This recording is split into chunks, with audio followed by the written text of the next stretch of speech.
Greetings, Commanders! Welcome to Kerrash Landing, the Elite Dangerous community stream.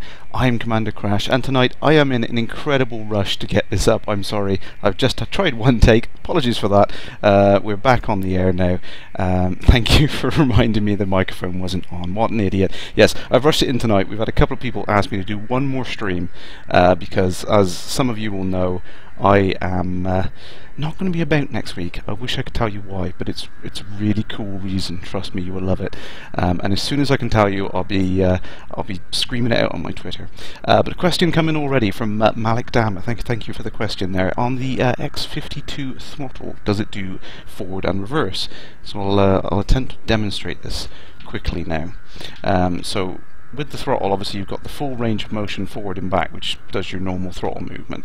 But on the back, there is one button, I think is marked up D on the back of the controller here, that will flip your controller into reverse mode. So basically pushing forward will put maximum reverse throttle, like you can see now. What you can also do is popping into the controls menu, options, controls, down on the throttle control, you can change it here, which you've got the option for forward only or for range. So the default is forward only, and that does exactly what it says. It only works in from 0 at the lowest position to full throttle forward, and the reverse button comes into play then to flip that around. Or you put it into full range, and it will allow you to, if you put it in the 50% mark, you'll be 0 thrust in either direction. You can do some really handy little things with it, but for the most part it works really well in forward only control, which I prefer. I keep it to that style. Vonatar 74, yes, I've had a haircut. Yes, I must look my best for my secret mission.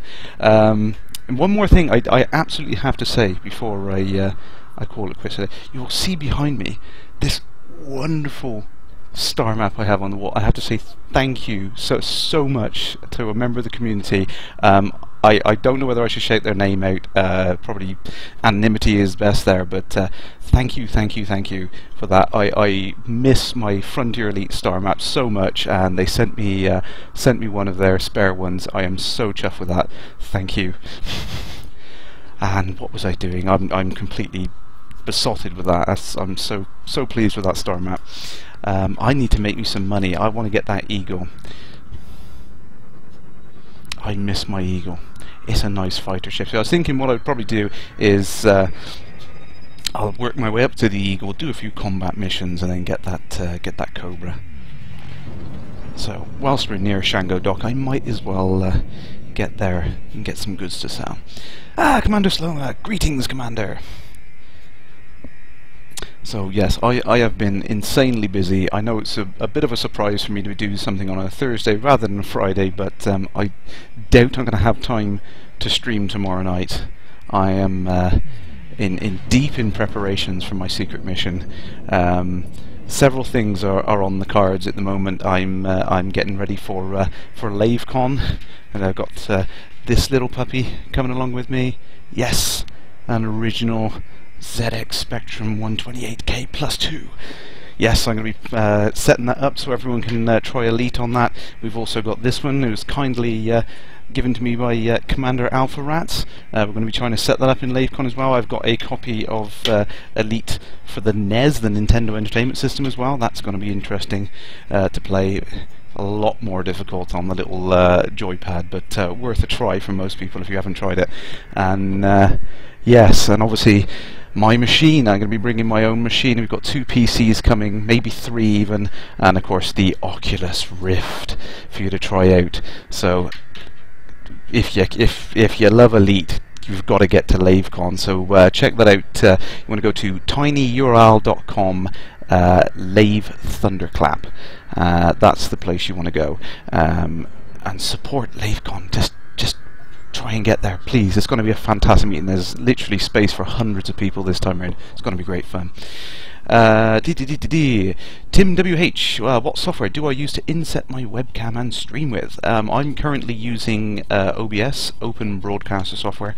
Fantastic little piece of kit. Kudos to the people who make it.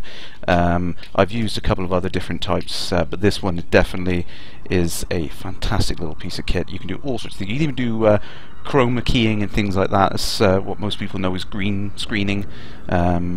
which I've been threatening to do for a while, put up a green screen behind me so I can have a station background or something, but I rather like my wall, so we'll see where we go with that.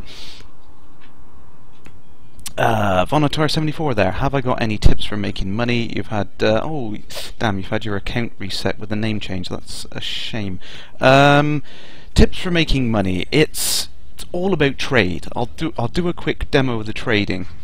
And Pyro has it. Oh no, you've had yours reset as well. Yeah, so I'll go quickly. Let's go into the starport services and we'll have a go with it. So the quickest, simplest way to make money in Elite has always been trade. Jump straight into the commodities market and start trading money, trading stock. Petrus there is my secret mission, happens next week. I can tell you no more about my secret mission. I just wish I could. So the main trick is for the trading, you've got to take commodities from where there's a high supply value to where there's a lower supply and demand value, well, lower supply value. So here we're in Dahan, which is a refinery, so things like the metals and things like that, they're going to be in, you know, reasonably medium supply because of that. But if we go to something like computer components, for example, there's no demand in this system for computer components, but there's a high supply of computer components because it's an industrial economy. So if we buy some of these, now the best place to take these is going to be somewhere which are going to use computer components. Now if you go on to the galactic map, you can get a hint of where that might be. I know where it is, so I'm cheating, I already know, but I will demo it to you. So let's quickly zoom out, and I know it is the Acellus Primus system, which is a high-tech economy, which you can see over in the left-hand panel. Hopefully that's coming through on the live stream. It's an independent, high-tech corporate system, and that is a good place for us to take computer components because they're going to be able to do something useful with those. So let's prepare for launch.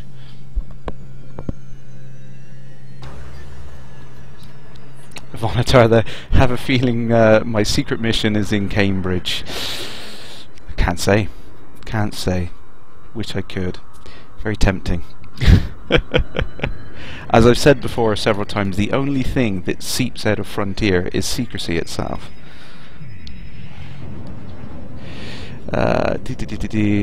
Oh no, you can't make it to LaveCon.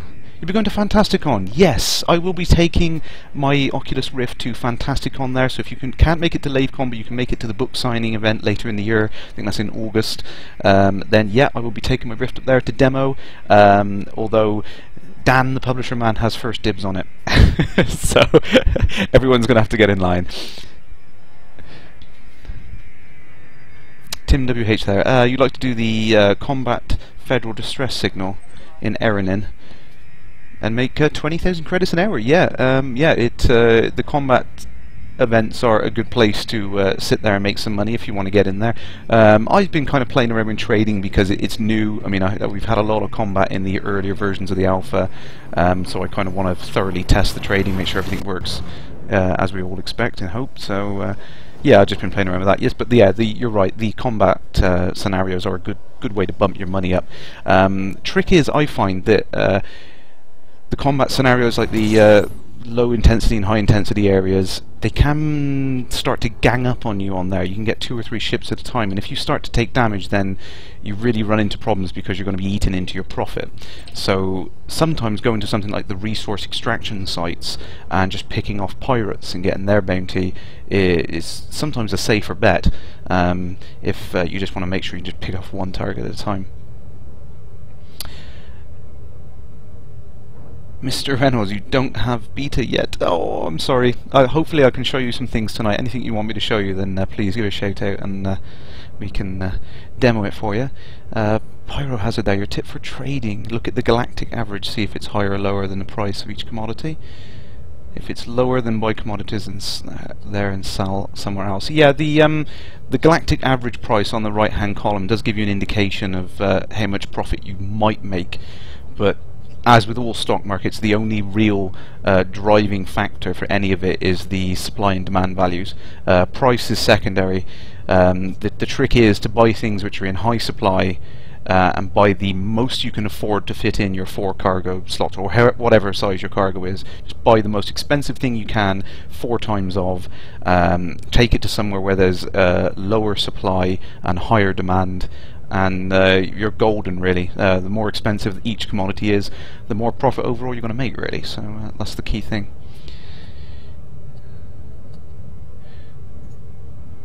Mr. Reynolds, yes, I've seen the various trade apps and things that people have been putting out there. It's fantastic to see. There's not even an API for this game yet, but people are already starting to put little tools and stuff out there. It's great to see the community jumping on and doing these little helper tools and stuff. I've played around with a few of them, but now I've kind of got used to the best systems to go from A to B and whatnot. I just it's all in my head now. Just like jotting it on paper back in the old school days.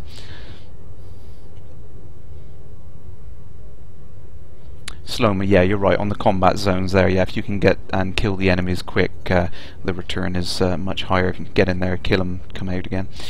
Petrus, how was the David Braben Q&A? Yes, so for those of you who didn't know, the man himself stepped into the forums today and answered a bunch of questions in it. Went absolutely nuts for a while. The forum was just spinning up faster than we could read it, but yeah, it was fantastic. It was great of him to take the time to come and chat to us all and answer some of those burning questions we've all had, and hopefully people enjoyed that. I mean, it seemed to go well, and Michael did say that if we didn't scare David off, then he might be able to convince him to do something like that again sometime. So that'll be great if we can hear more off David regularly.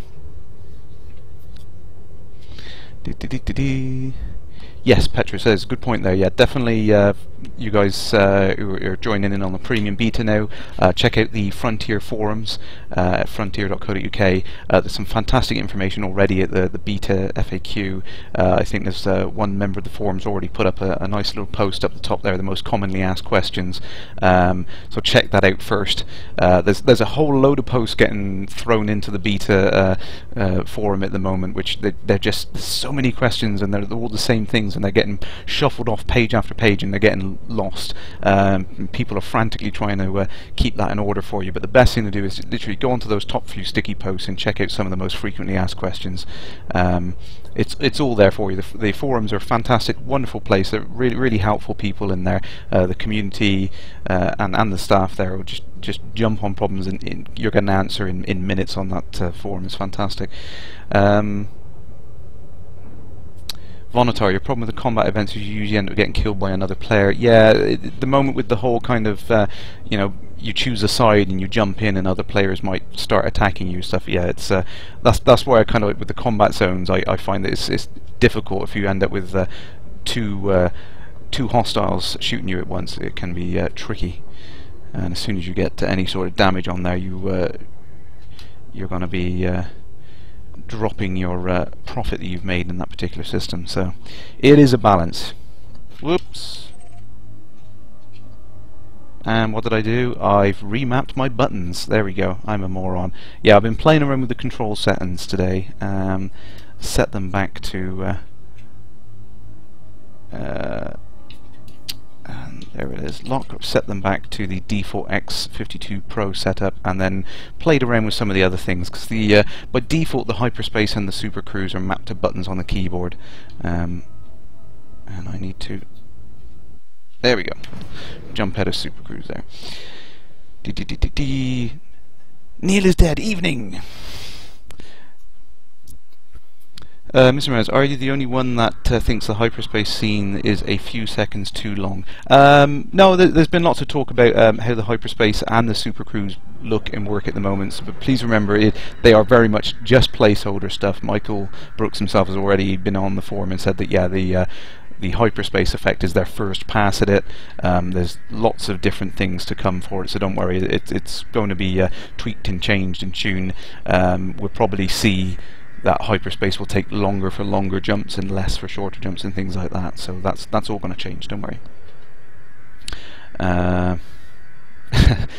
Malik Damon is saved often at the resource site. Yeah, it's not a nice place.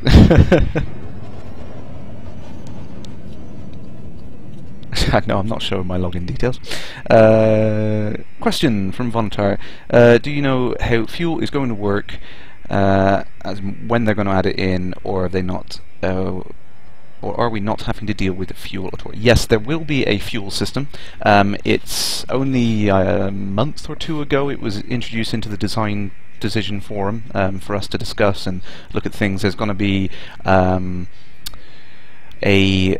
I'm trying to remember the exact decision that was made on there now. So the proposal was that we would have a reserve tank which would fill up, and it would have kind of an analog amount. So as you're burning around in normal flight and super cruise, it would eat away.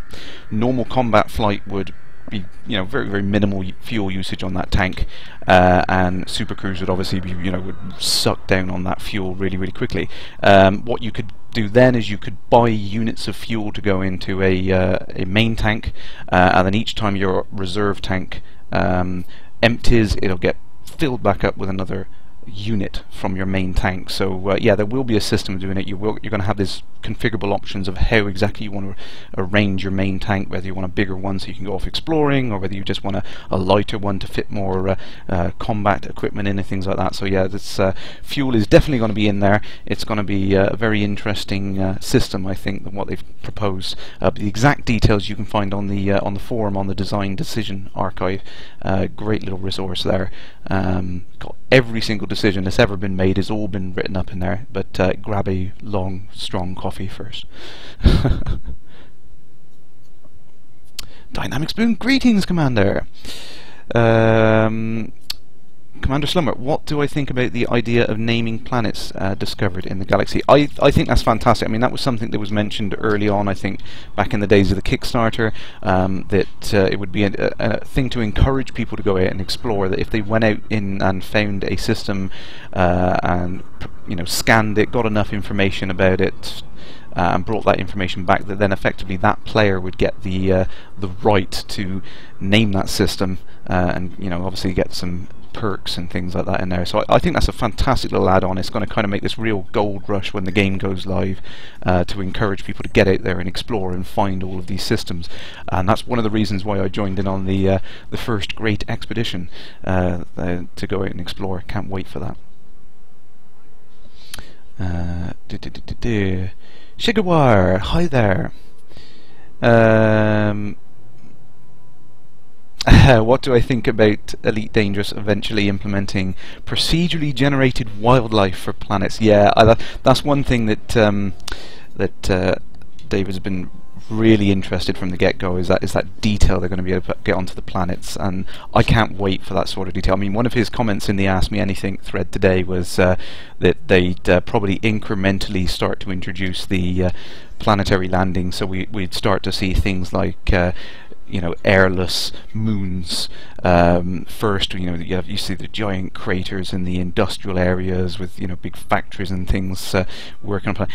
Just seeing that level of detail for me is going to be fantastic. But then when he went on to explain that, you know, they'd incrementally start to introduce these planets, eventually going down to like jungle worlds with huge, you know, masses of vegetation and wildlife, it's the scope of that just is mind-blowing. When we start to see that sort of thing in this game, it's gonna be huge. It's gonna be the most crazy universe I've ever seen, I think.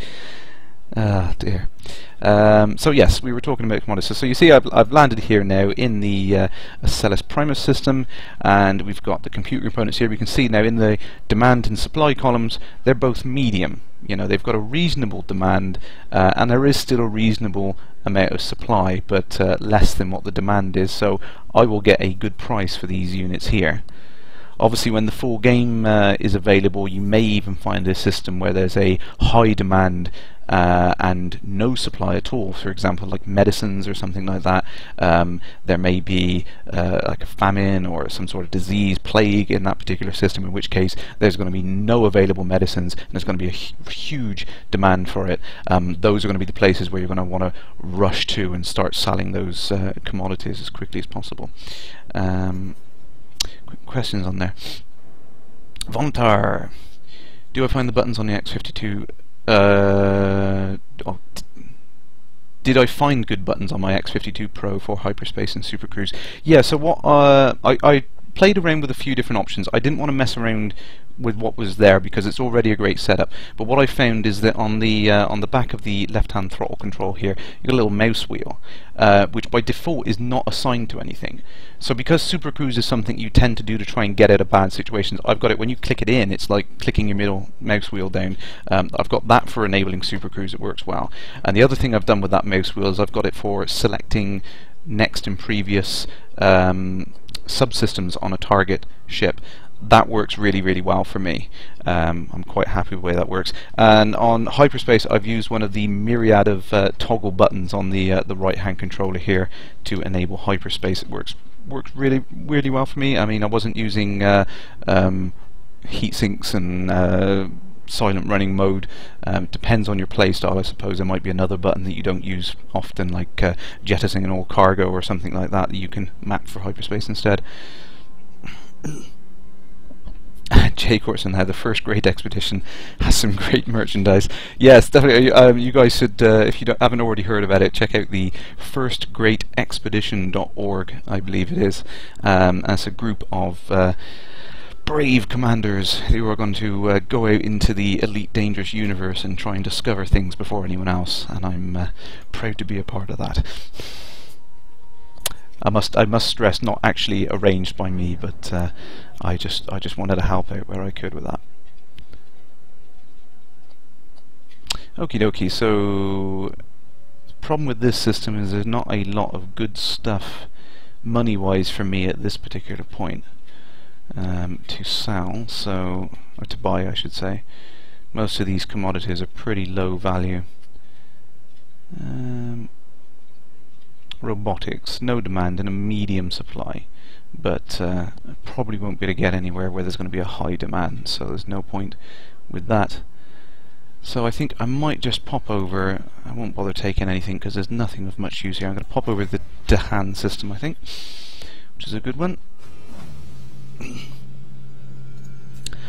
Ironvosser, an infinite gold rush, actually. Yeah, you're right. 100,000 players would. You know, it would take 10 years to visit 100 billion stars. Yeah, it's insane when you look at the sheer scale of the game, the galaxy map here. It's just mind blowing. You can't perceive all of these stars. They just shrink into the distance, and it's just a cloud. It's just a mass of stuff, which is it's just astounding. Every time I look at this, I can't believe that. You know, there's no chance that anyone can ever visit these things. But one of the things that David did say today actually is that, you know, places like the center of the galaxy, there's probably going to be very, very low planet density around those areas, so nothing much to see there. Move along, nothing to see here. Off to Dahan, right. Charge up the hyperspace. Ah, look at that lovely ring system there.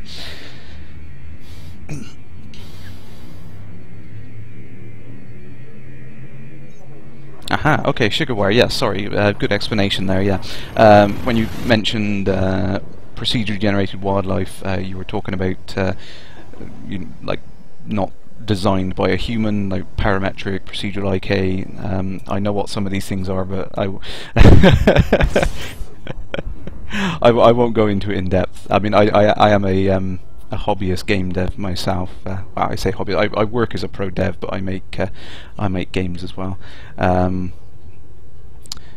Yeah, so you're talking about something like the Spore game. I think was one of my favorites, which had completely generated wildlife in that that just kind of, you know, they had any number of arms and legs and various body shapes and sizes, and they all walked in procedurally animated ways and things like that as well. Fantastic game that was.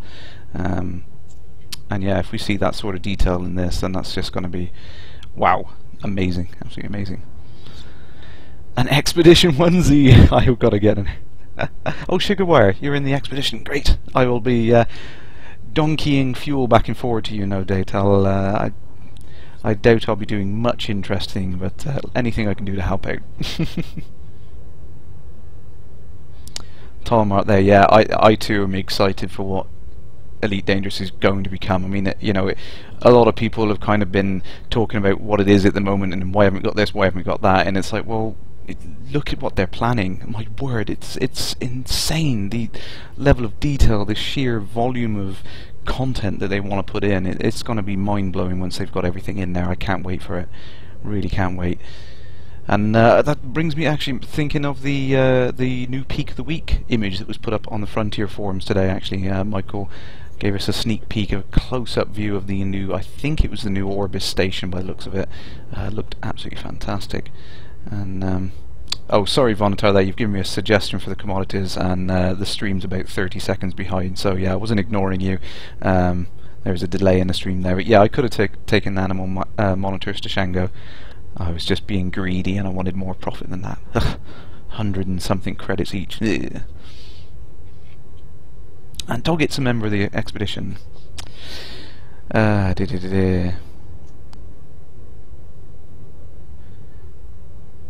Toggett, no, there aren't going to be any wormholes, I'm afraid. Nothing like that.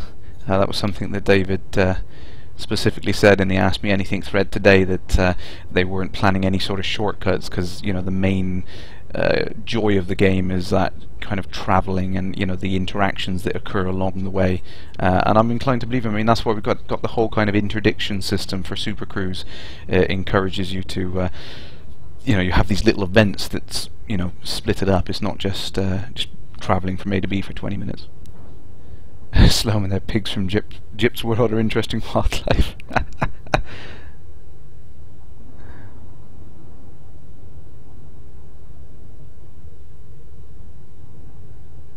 Yeah, sorry, we just answered all those questions about shortcuts and wormholes as I was waiting for the chat to catch up. And Shigawara, yeah, I mean, as great as Spore was, obviously it's dated now when you look at it. The stuff that they'd be able to do now with procedural animation solvers and things like that, it would be absolutely stunning to behold. I can't wait to see what they've got planned. Even the little things we've seen in some of the updates, with some of the more procedural content, the cloud cover on some of the Earth-like planets and things like that, stunning. Petrus Artis, thank you for the that's the link there if everyone wants to have a quick shifty at that. I'll go quiet for a second. Click the link. Oh, look at it. It's awesome.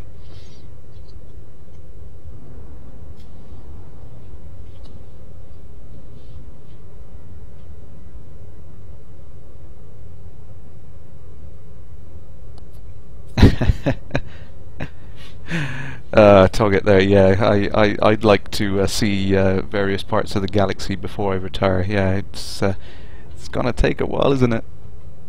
Gonna take a while. I mean, maybe I mean, this is the beauty of the game constantly evolving and changing. Frontier could well decide at some point to put in different technologies and stuff. The game is literally evolving as they go along, so there's no reason why the story on the back of it couldn't evolve, and we get higher classifications of hyperdrives or something like that allow us to make bigger jumps in shorter time. Oh, Federation security scan. I'm legit, officer, not carrying anything. Just let them do that. If I run off, they might get a bit testy with me. Sloma, do I think there will be new content after E3? I hope so. It would be nice to see some new things. I honestly don't know, though. I don't know what Frontier got planned.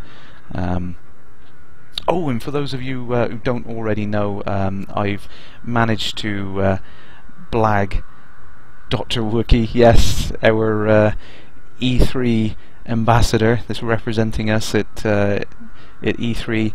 I've blagged him for the show afterwards, so as soon as he's available, I'm going to get him on the stream here to talk about his experience there and everything he did. He can tell us all about what he did, and I'm sure he's going to have a fantastic time. Phaser's just done. You like the idea of having no jump gates, no choke points, and far less ganking? Yes, and absolutely. And not only that, but the freedom. I mean, my favourite thing that's come out of the DDF has absolutely been you know, the Super Cruise system. It just works so well. It's, you know, it's completely freeform. I don't have to go to hand gateway. I can just fly off in this direction. I can go back to the star at the center of this star system if I want to. I can do whatever I want. It's so freeform. It sets Elite apart from other space games out there. Fantastic.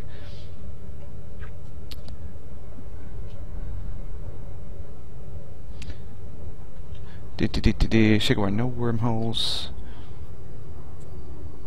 Yeah, I mean, you're right there. I mean, the main reason why we don't have any wormholes or shortcuts is so that people don't go and explore the entire galaxy as quickly as possible, or, you know, go to the edges. I mean, no one's going to visit every single star system, but people might go to, like, points of interest, and once everyone's been to all of those points of interest, there's going to be nothing else left to discover. So, you know, it's going to be one of those things that the pace of that, how quickly people manage to do that, is going to be something that Frontier is going to closely monitor, and they can tweak and change the background simulation and everything as we go along. You know, and like I said, maybe introduce new technology. Maybe, you know, if we're exploring too quickly and we're uncovering too much ground, then they might put in some event like to hold us back, some war or something going on like that. It's going to be really interesting, this kind of meta galaxy evolving as we play it.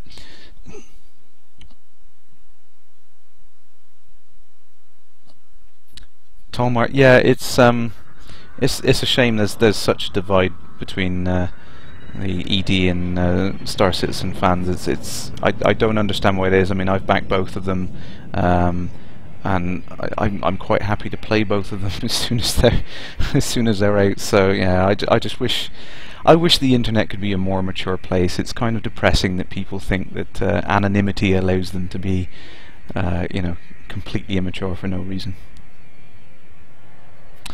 Simmer 1540 there. No, there is a known issue with the ring systems at the moment. I think there's some placeholder effect or something which takes up a lot of processing power, and it slows it down as you get there.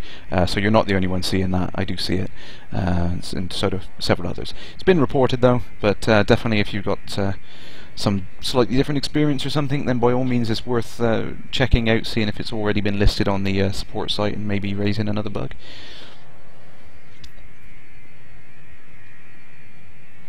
Ooh, excellent. I will keep that sugar wire there. I'm really interested in procedural animation stuff. That's going on my notepad. It better not be NSFW. Not that I'm at work.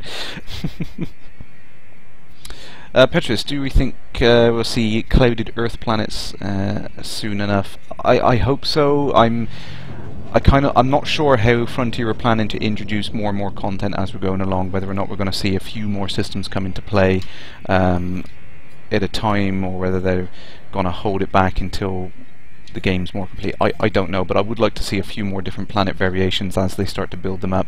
I know for a fact at the moment they're working on improving the procedural generation routines for the other planets, so we'll see better definition on the gas worlds and whatnot. The gas giants at the moment already look fantastic, but as they improve the techniques they're using to generate those cloud systems, we're going to be allowed to get closer and closer to them, and that's something I can't wait to see.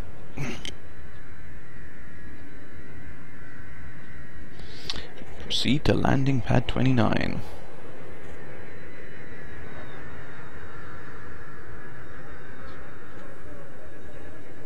Yeah, Lobster 99, that kind of touches on what I was saying there. Yeah, you're never going to be able to visit every single star system, but there are going to be a couple of points of interest where people are going to want to go. I mean, obviously the Beta Lyrae, everyone's going to want to go see the contact system, everyone's going to want to try and get to the Thargoid homeworld, which they're probably die long before then, but yeah, everyone's going to want to go to these key points of interest, so Frontier are trying to balance out that rate at which we do that, and there's certain gameplay mechanics they can fit in to do that. Snow Dog, greetings Commander. So let's find some more do you know what, actually I think we'll have a quick look at outfitting. I might do a bit of combat. Class 2 fixed pulse laser. We could really do with some gimbaled ones, but maybe 2 lasers might help.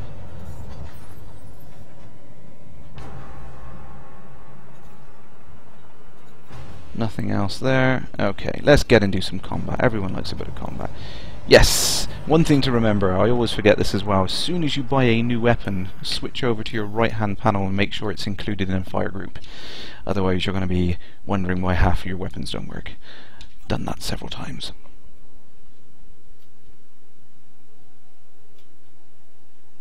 Jeffrey Langdon, do we have external views? You probably saw briefly there that when you're outfitting your ship you do have the external view as you're mounting equipment on it. But Frontier have got no plans to add in an external view during gameplay. David did talk today about possibility of a rear view, and I think they're looking into using some technique where you'd have like a almost like a camera with a secondary view popping up on your HUD for that rear view, so it's very useful for the docking the larger ships and whatnot, that sort of thing. But no, there's no plan to have any sort of external view whilst you're playing the game. You've got to think of it more like yeah, I mean Half-Life, the original Half-Life did a fantastic job of that. Like, the entire game is completely played in first-person perspective. You never come out of that, even when they're dragging you along the floor. Then you're still in that first-person perspective, and that's very much the sort of style that Frontier are going for with Elite. Let's wait for us to get out of the Maslock area.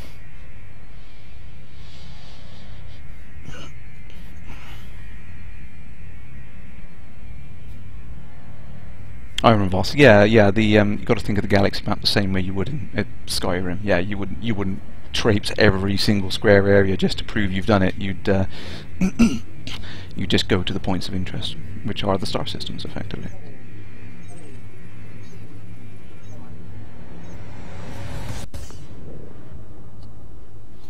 Oh, Commander Slomo, yeah, I did have a look at Scott Manley's video he put up of the Star Citizen's dogfighting module. Yeah, it was sorry to say he didn't seem that impressed by it. I think I did notice a couple of the invisible walls that people were bouncing off. It was a bit of a shame, really, wasn't it?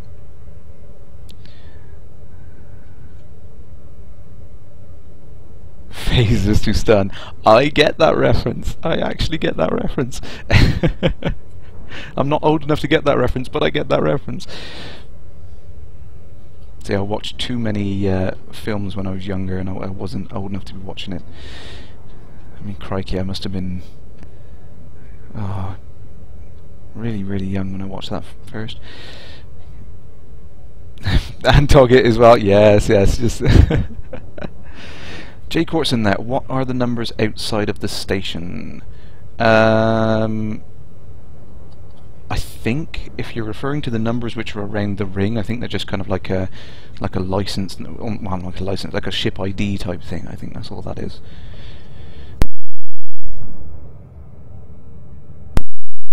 Oh, Monitor, yep, farewell, Commander.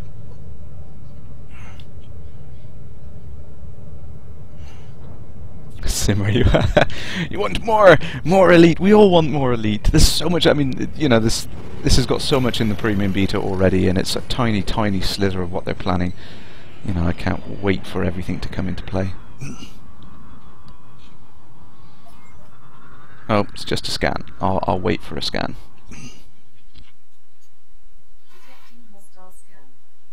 Oh, Petrus there. Yes, good point. Yeah, there is a known plan for camera drones and things like that, which you'll be able to use to inspect things. I think the plan was that they would be useful for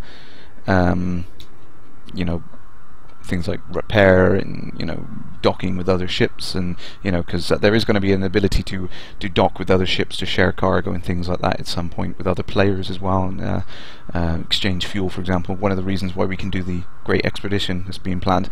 Yeah, the point of the camera views is not to have a third person to give you kind of that any sort of combat advantage or anything like that, or change the way the game feels during combat. So I think that we will start to see these other views being brought into play at some point, but not for combat. It's not the way the game's designed to be played, really.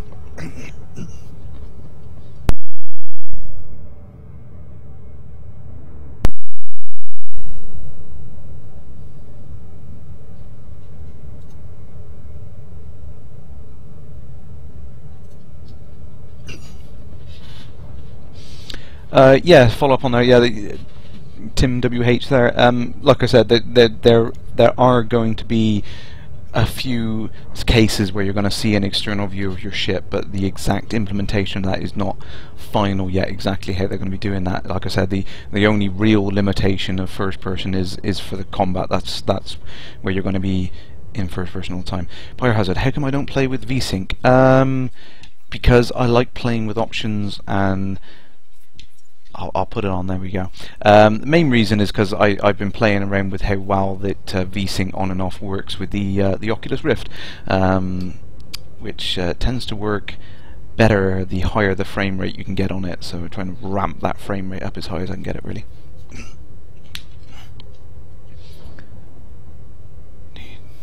Let's get into this combat zone.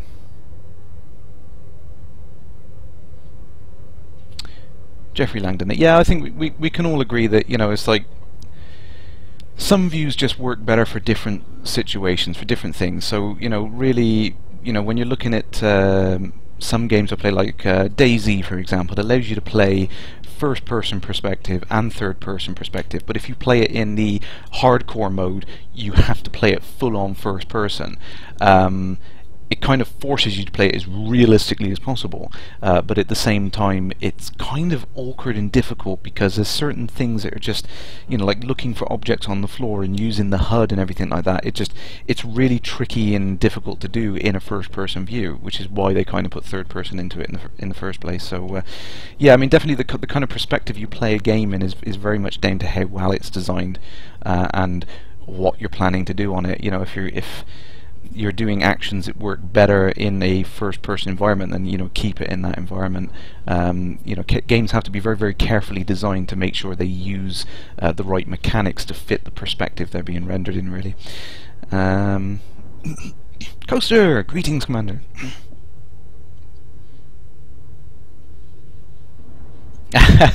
Tim WH, yes, you've hit the nail on the head there. The main reason I would like to see some kind of external view or being able to turn the cockpit off is because I just want to do machinima. I want to record videos and do some cool looking things. So yeah, that's exactly the main reason why I do it. And you can understand why Frontier, it's not at the top of their list of things to do right now, because they need to get the game working.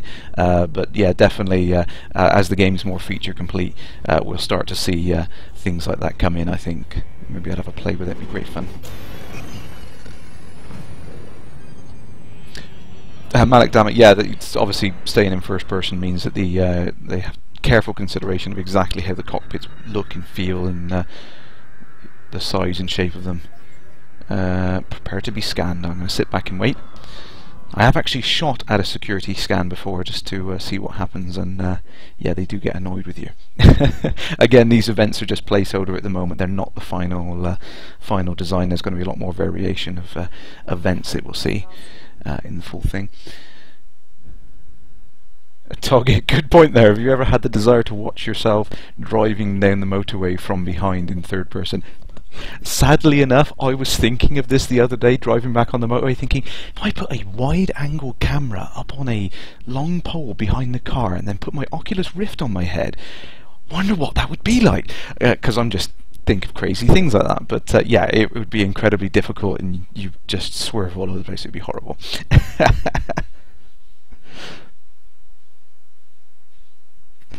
A helicopter camera, yes, Slow-mo, I'd like a helicopter camera. I feel bad for a friend of mine at work. He had a nice quadricopter and he lost it in the week. It just went up and up and up and up and never came back.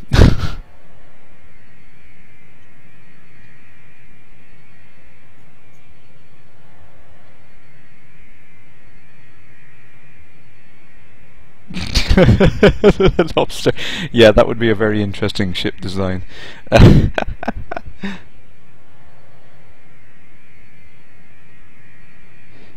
Pup 3H there, yeah, cars have rear parking cameras. That's a good point. I mean, that's one of the things that David mentioned on his thread today, is that, you know, they're planning on having maybe a little a window that would pop up in the HUD and give you that rear view. And obviously we've seen the mock-up of the docking assist computer, where the landing computer comes in. At the moment, we'd see a rotation assistance thing, so you can see whereabouts you are.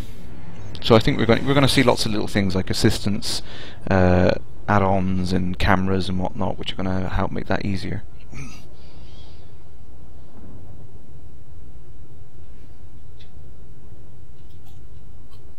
Destination lock engaged.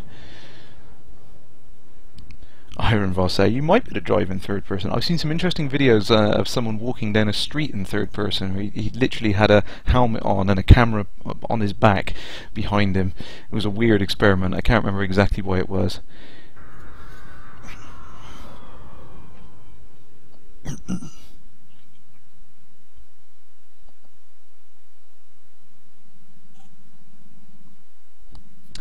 Jock pants out. Yeah, unfortunately it wasn't entirely intentional, I must admit. It wasn't his intention to lose his quad. It literally it malfunctioned, stopped responding and just went, and he was incredibly gutted. He only recently bought it.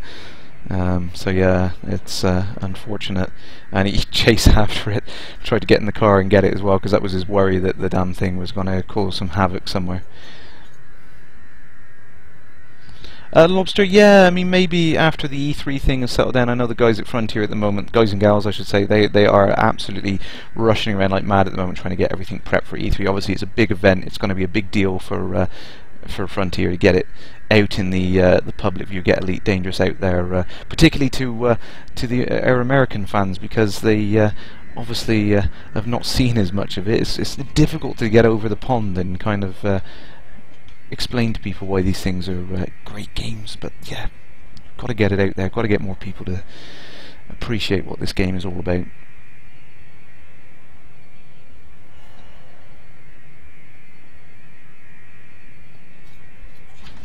Oops, who did I just lose there? We got a couple of players.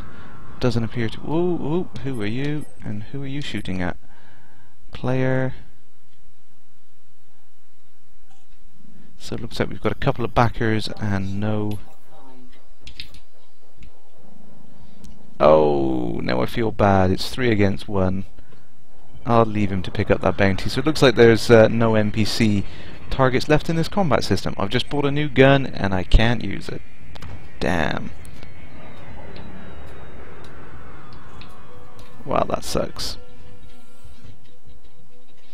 Do you know what? I have not tried the high intensity zone. Why not? Let's give it a try. Give it a try. I'm gonna get my Sidewinder handed back to me in parts, I think.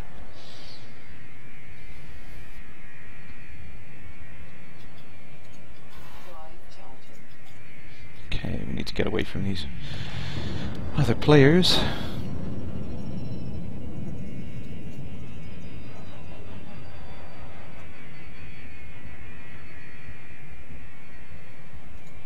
Yeah, Coaster 45, that's some of the stuff we touched on earlier on. There's been talk about having a little camera drone and picture-in-picture images on your HUD. That's it's all been talked about on the design decision forum, and there is some form of plan to introduce something like that.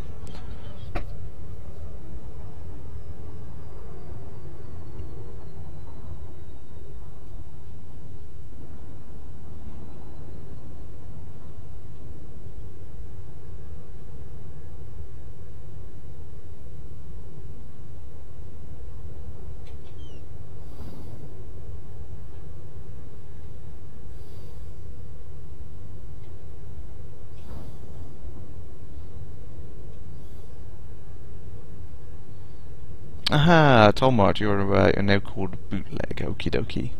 I will keep my eye out for you.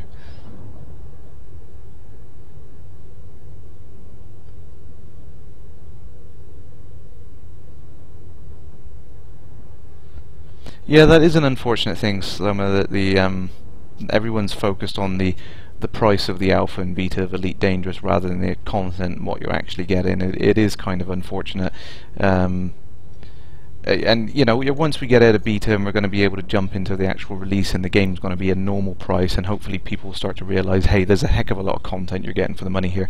But of course Frontier couldn't drop the price of the alpha and beta stages because it would, you know, be kick in the face for everyone who backed early on in the Kickstarter. There's no way they could have done that. So I think they've done the right thing by keeping it at that price. You know, they had to keep everyone happy. It's a very difficult thing to do.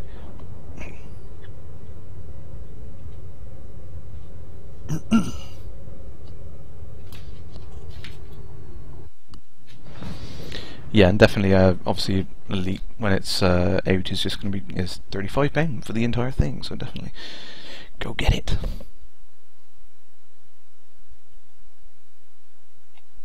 Haha, Commander Muttley. Evening. See if we can get into this high intensity combat zone. I have no idea what it's going to be like. Honestly, I have not tried these zones yet. It's like when you see like easy, normal, and hard. How many people pick easy in the game? I mean, come on, nobody ever picks the hard option, do they? Okay, maybe I go back after I've played the game once and I'd put it on the harder skill level, but not on the first time round. Oh, it's mating season for the capital ships. Right, let's pick a side. Go Feds. Okay, we got a few targets, and they're Cobras. Oh, I'm going to be interested. And a Lacon. I'm not taking out a Lacon with two puny little pulse lasers. Okie dokie. Let's get in on this Cobra, see if I can take him down.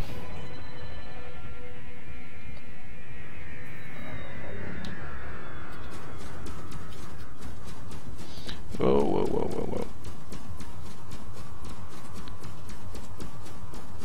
I'm not sure if the trick still stands, but when you're in these zones with the capital ship, if you can use them as cover, it makes a world of difference in your combat.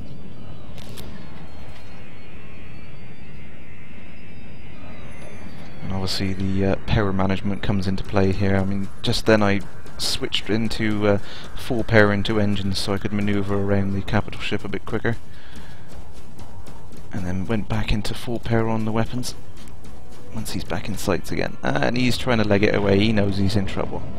Come on.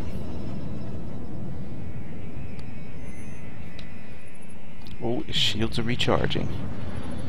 Come on. Just get you in my sights.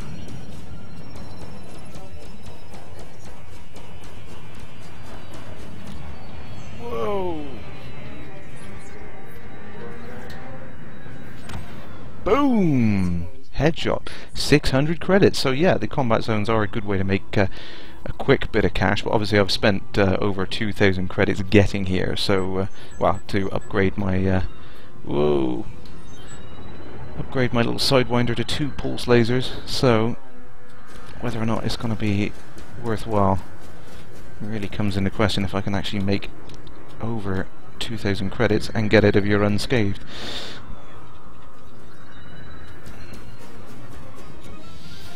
See, the fixed weapon mounts are a lot harder than the gimbaled mounts, but it's one of the things I love about it. It encourages you to try and get up to that point where you can afford the gimbaled ones. And obviously the gimbaled mounts, gimbaled weapons take up more space in the mount, so you've got to kind of balance that against the oh, their effectiveness is going to be lower. Oh, and I'm getting damaged already.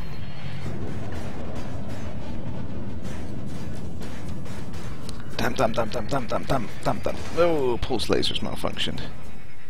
Fantastic. 42% health. So let's just see, actually. I mean, I'm not sure how much damage 42% is going to cost me to repair. Let's see what that's worth. So, I mean, I've managed to make 1,200 credits, which doesn't even cover the guns that I've bought. Let's just take a quick trip to iBoot. It's always a favourite. Like that multi-star system.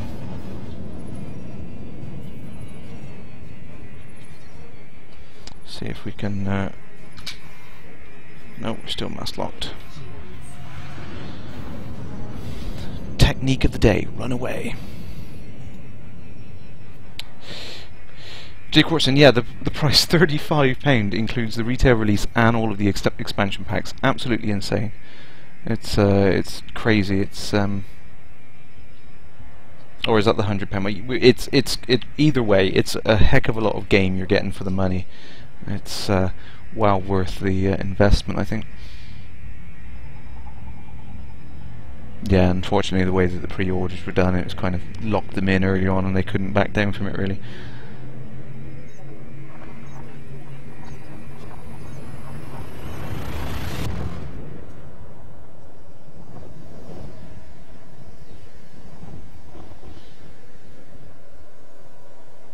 Sloma, too bad the capital ships haven't had offspring yet. They've been at it for months, haven't they? Dear, dear, dear. So let's get my backside over to a station.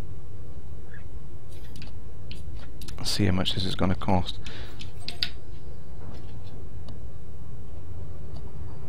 Something you really got to consider when you're fighting is, I mean, it's one of the things that Frontier mentioned early on in the way they wanted the game to play. It was that kind of having to make that split-second decision of do you carry on fighting or do you have a strategic retreat, as they say, leg it out of there.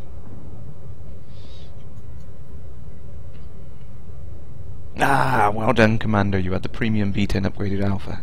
Right on, Tim WH.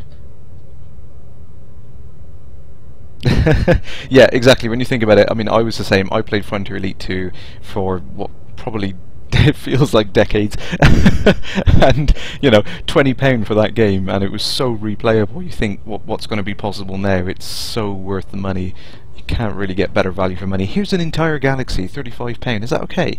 Yeah, all right.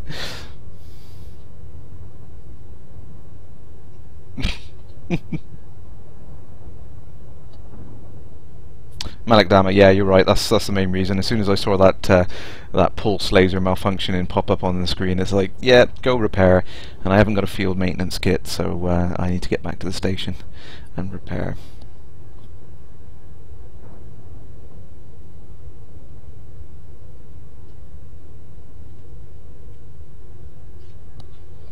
Exactly, phasers this time. That was what I was going for. I was just going to a little bit of combat and then strategic retreat. That's exactly what I was planning. It's all part of the plan.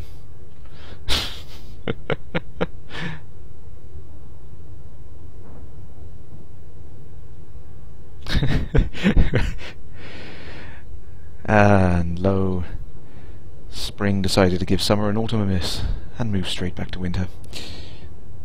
Rhyme Extreme, have I noticed the stars in the distance have colours and they're not all just white? Yes, the stars in the distance, they're coloured, they have different intensities, different sizes, because they are all accurately mapped to the galactic map. They are what you would see from that position in space if you were there. So when we do manage to get to the Sol system, you're going to be able to look up and pick out Orion's belt and things out of these little dots in the background. It's not a fixed background. It is stunning. I agree. It's really, really awesome. Snowdog, is there a way to get closer to the station than 20 Ks? No, not at the moment. The way that the Super Cruise system works is once you get a lock on a target, it drops you out as close as it can get you without being mass locked, and that's like a safety radius. That's the intention there, I think.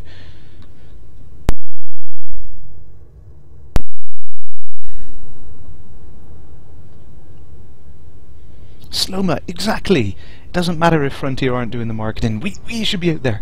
We should be screaming its praises from the rooftop. That's exactly why I started the live stream. You know, that's what it was all about.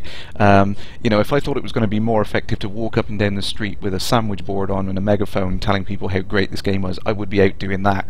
But this was something I thought, you know, show people what this game is going to be like, you know, just kind of get the word out there. For me, the Kickstarter never ended. You know, as soon as that Kickstarter was funded, I was like, yes, let's get all those expansion packs, let's get this game, you know, having everything they've always wanted to put in there, you know, and it's just never ending for me. I will continue to fight the fight. Right on, Commanders.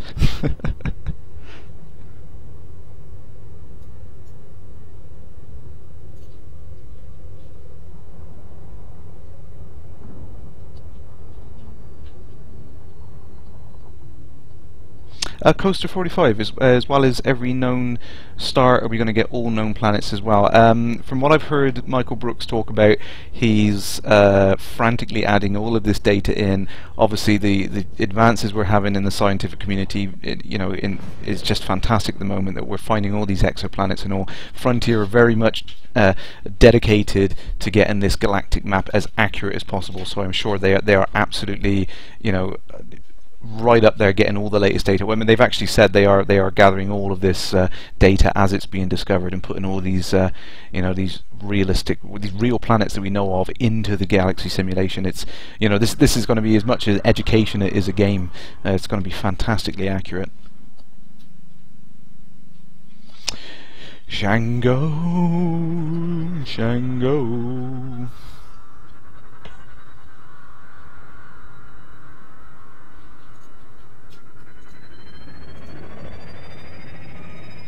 Yeah, Slomo, you're right. It is kind of deceiving when you go out in the night sky. Your eyes kind of turn off. The color cones in your eyes don't work as well as the intensity cones, so you don't tend to pick up the colors of stars. But when you take a picture, or you by some other means, you look at the stars out there, yeah, they are all varied and coloured. One of my favourite stars, I think, is Vega, which is a binary with a blue and a red star, and if you sit there and watch it, you can see it jittering and a little bit of blue, a little bit of red, and it's absolutely stunning. And yeah, you're right, Frontier have done a fantastic job of representing it in the game. It really does look like the real thing.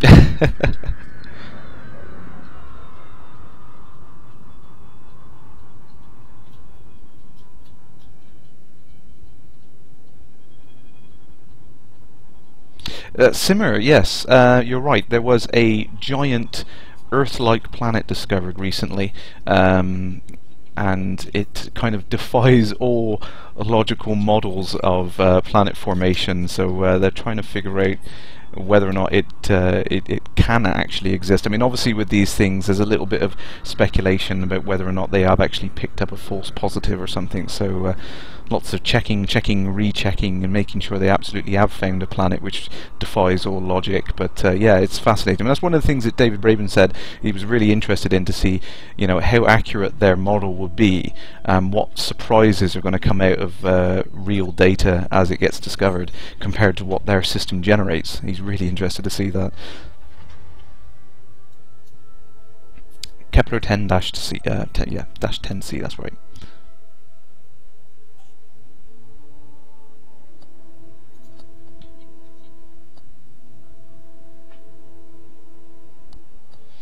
Ryan Extreme. No, unfortunately, I don't know when they're planning on introducing the new station, which I think was the Orbis design, much more thinner and lighter weight, kind of with the ring shape that we're kind of familiar. But it looks very similar to the ones back in Frontier Elite 2. I don't know when exactly they're going to introduce it. There was a few weeks between them showing the kind of Coriolis station and then actually introducing it into the game, so whether or not we're going to have the similar delay, I don't know, but I'd love to see it. Right, 38 credits there for my modules, and I don't want to look at this. 756 credits for hull damage, so yeah, didn't really make a lot of money from that combat. I haven't covered the cost of my weapons, but did make a little bit of money back, so I will go back to trading for the time being, because I need to get some gimbaled weapons on here, I think, to give me the edge.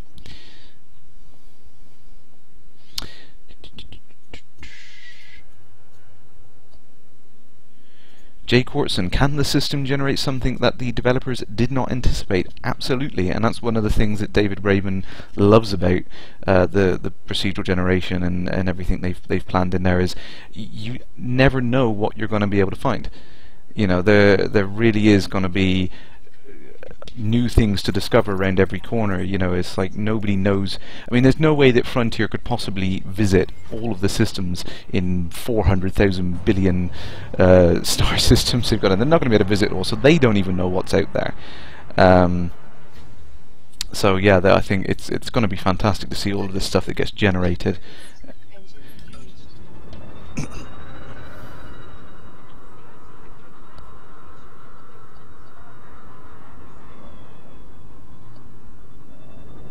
Hi, evening Cronus Blood. Coaster, you just dropped into Dahan. Wait, let's find out where we are. Where are we?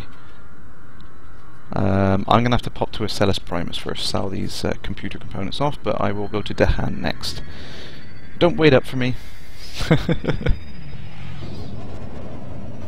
Alright, that's your wallpaper now. Yeah, I must say actually, if you guys go and check out the fan creations forum on the Frontier forums, there's some great wallpapers that have been put up on there. Definitely go check out some of the sub forums there. I've been downloading a few of them. Some fantastic things coming out of the community already, and we don't even have you know, everything in the game yet. And the things we were talking about, like the external camera views on there, but there's some wonderful wallpapers that people have put together in there. You should definitely go check them out. Coaster, yeah, I've got a folder full of Elite wallpapers. I never used to use the slideshow wallpaper feature of Windows, but I've now got so many wallpapers I have to have them on cycle. It's just some fantastic shots of the game.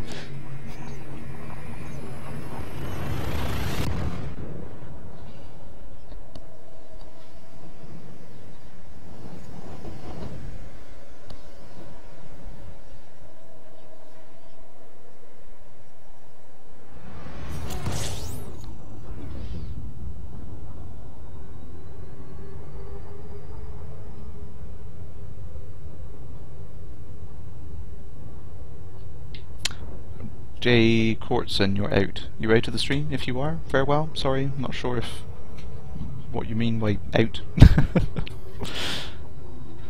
Right, let's sell this gear. See, I can't wait for the contracts and mission system to go in there, so we start to have the little side jobs I can do as I'm delivering stuff. I can't wait for that. That's the thing that I really used to enjoy with Frontier Elite 2, with the generated little missions that would pop up, you know, and the side effects of it as well. You think is, oh, 10,000 credits for delivering a package, bargain! I just chuck that on the shelf in the back there, and jobs are good. And now get, oh wait, someone jumps in and starts shooting at you. You should never have dealt with this person.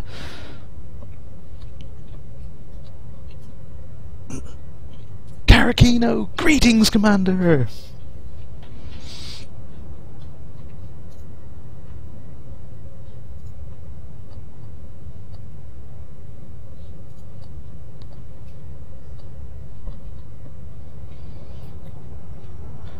So, where are we? Okay, so we're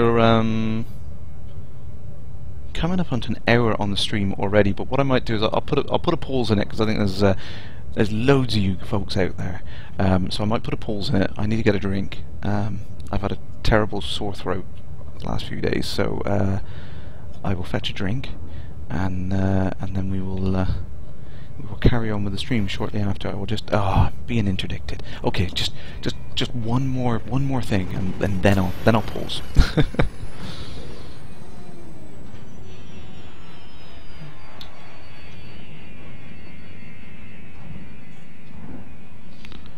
Four new contacts.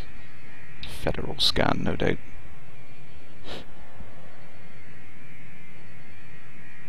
Nah, I can't be bothered to wait.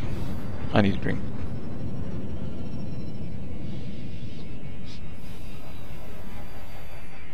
Karakino, you're flying the Eagle now. Yeah, she's a fantastic ship. I must admit, I had great fun in combat with the Eagle. You don't like the engine noise? I kind of like the difference in the engine noise, actually. Yes, I would prefer the Anaconda. Yeah. Jock Pants, you're right. This is the new civilization. It's, you know, it's just one more trade, just one more trade run. Just bear with me. Yeah, it's kind of addictive. Run away!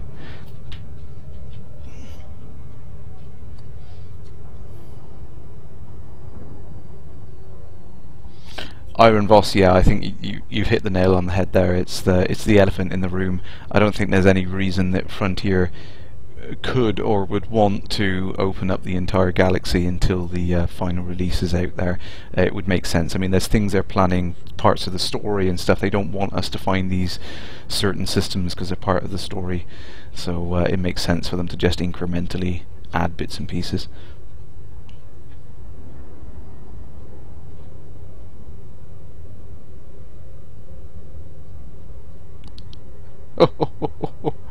Nearly got taken out by a Lakon. Ooh.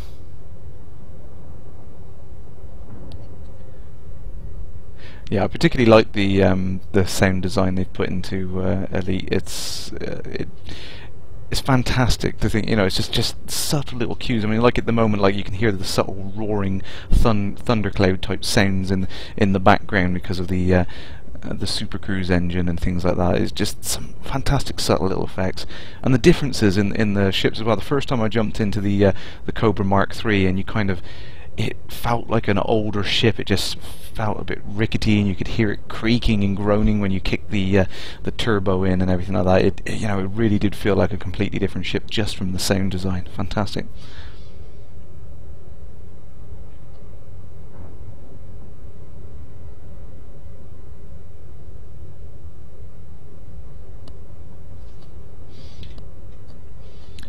Tim WH, no, I don't think there is a way to change your username, because I had huge problems with it when I first set up the stream. I had one particular username which was a good one, and I had to get rid of it and put it up as Kerrash Landing, which was a pain in the backside. But everyone knows this one now, so. And Jock Pants, yeah, you're right. We need to get the fuel system in there. That whole gameplay mechanics is going to completely change the way you think about the systems and jumping between them.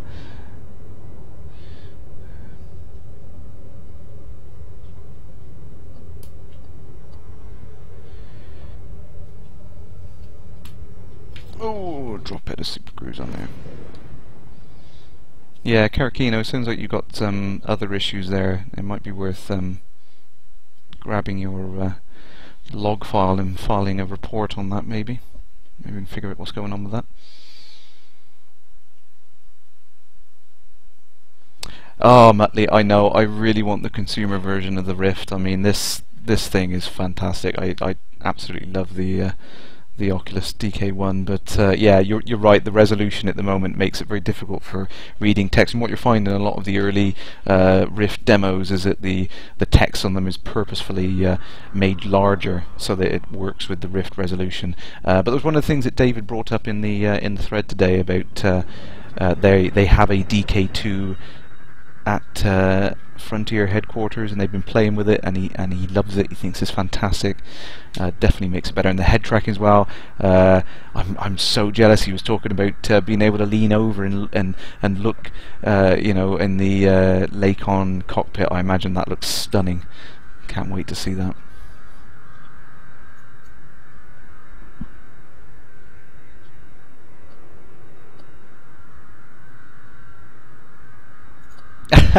Karakino, yeah, I did touch on that, to be fair. Yeah, if you get fed up with trying to make money with the trade ones, then yeah, jump into the resource extraction site and bounty hunt away. It's very profitable.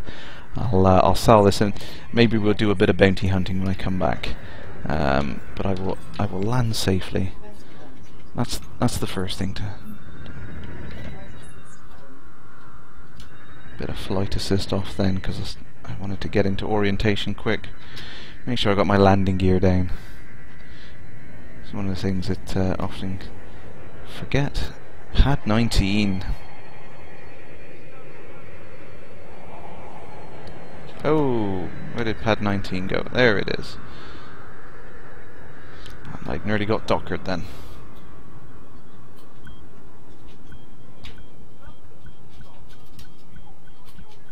There we go.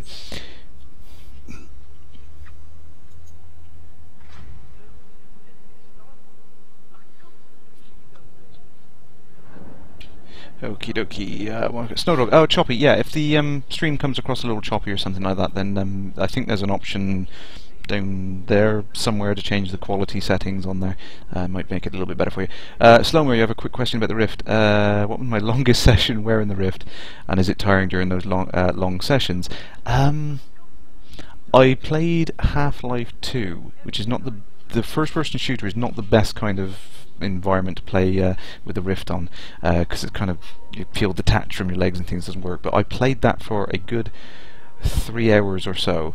I wasn't really tired, but I just kind of, it was more like, you know, just feel sweaty and kind of you just take it off because yeah, it's just a bit much. Okay, so I'm just gonna take a quick break there, guys, and I will See you again in a sec.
Greetings, Commanders. Welcome back.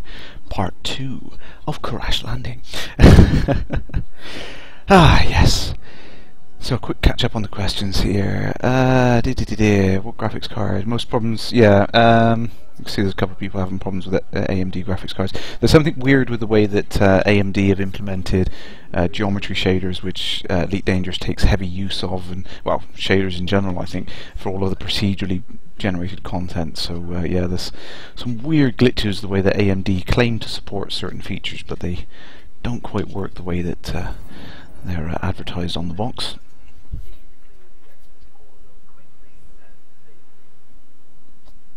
Oh, Karakino, your friend cancelled his DK2 order. Yeah. Gutted. Aquaponic systems. We could always take the aquaponic systems. I think it's the Eranin system, which is where the... Is it the Eranin system? Pretty sure it is. It's got the fish farming planet on there. Muttley, yes, Euro Truck Simulator 2. It does sound like a really stupid game. It's like, why would you want to play something like that in the Oculus Rift? But it's fantastic. You know, all these games where you have like a cockpit simulation, you put the Rift on, because what you're doing in the real world, sitting in a chair, fits what you're doing in the virtual world, sitting in a chair. You just get so much more immersed in it. It's a daft thing, but yeah, any game where you're replicating that situation works really well.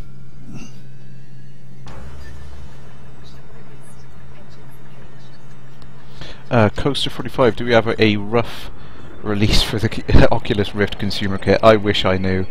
Trust me, if I knew, I'd be one of the first people screaming it from the rooftops. But no, currently there's been no information from Oculus of exactly when they're planning on doing the next version.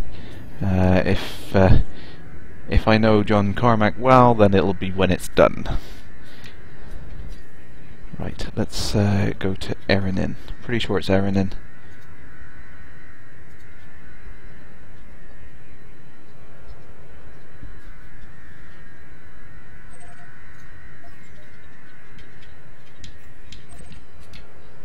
Okie dokie.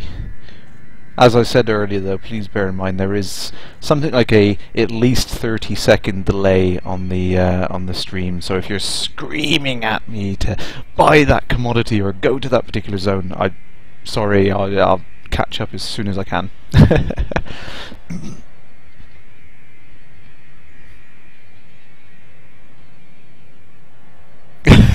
Jock pads.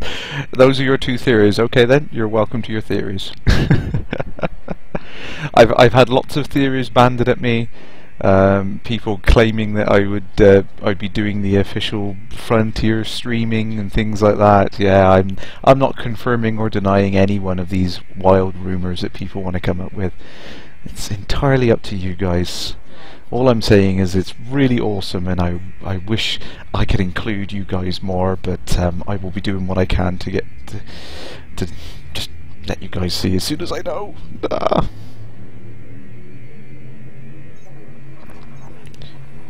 Cronus Bloodhead, how does it feel in the Rift when you get pulled out of Super Cruise? It's kind of like if I was to spin around on my chair. No, it's it's not quite as bad as it as you'd think. Really, you kind of focus on the cockpit in front of you, and you don't really feel dizzy or sick from it, to be fair. Or at least I don't. I mean, I've kind of got used to it. I mean, like, I did. Sorry, I missed your name on there, but someone said 10 minutes in Half-Life 2 made them feel a little ill. Yeah, the Half-Life 2 is not the best example because it is not an ideal VR experience. Really, it's kind of added on at a later date. So it's not great. But yeah, I mean, when I first played Half-Life 2, yes. 10-15 minutes of it, and I felt like I couldn't play it like that anymore, and I was a bit worried, thinking, oh dear, I've spent all of this money on this thing, and I'm really going to suffer from motion, because I do suffer from motion sickness, IRL, so I thought I'm going to be in real trouble. But yeah, after kind of incrementally playing it a little bit more each time, and like I said earlier on, I managed to sit there for 3 hours in Half-Life 2, and it literally was because I was so kind of like, whoa, that was intense, I need a break, sort of thing, that I had to stop, more so than it being uncomfortable in any way.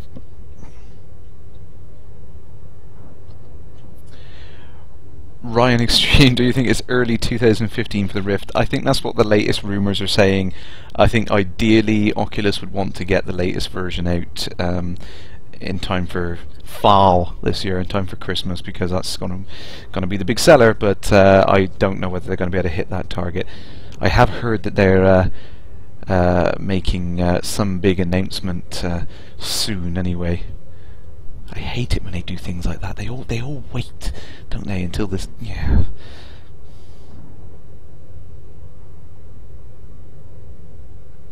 Muttley, yes, you're right, yeah, best thing to do, close your eyes whilst you're spinning around. And yeah, Half-Life 2, I mean, the problem is with games like that is they were built to feel good in a sense of a monitor. They weren't built to feel good as in a real world experience. And what you tend to find in gameplay experiences like that is the characters move around at, you know, something like 30-40 mile an hour on foot, which is completely unrealistic when you're in the Rift, and it makes you feel really weird. But when you're playing the game on a monitor, just what we've got used to. We've used to, you know, characters moving around quickly and jumping and backflipping and doing things like that. So yeah, that's where kind of really, if you're building a VR experience, you have to kind of build it from the ground up. Adding it on a later date doesn't really work. Karakino, I have jokingly remarked that the Oculus guy should make a branded sick bucket for me to have next to it. I think I should get that just in case I throw it.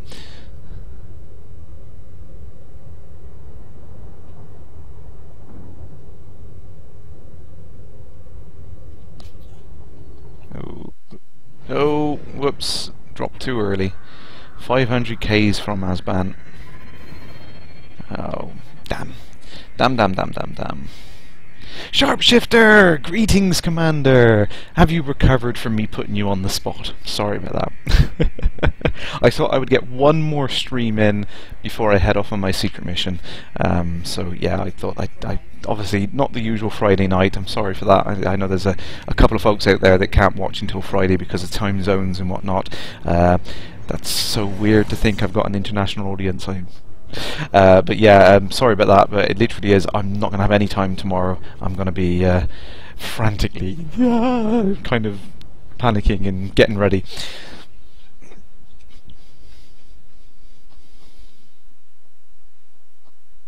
Muttley, yes, I felt that as well. When you get the characters right up close to you in the Rift, it's so strange. You get that sense of claustrophobia, and people are just kind of really encroaching on your space. It's such an odd feeling. It really do feel like there's something in front of you.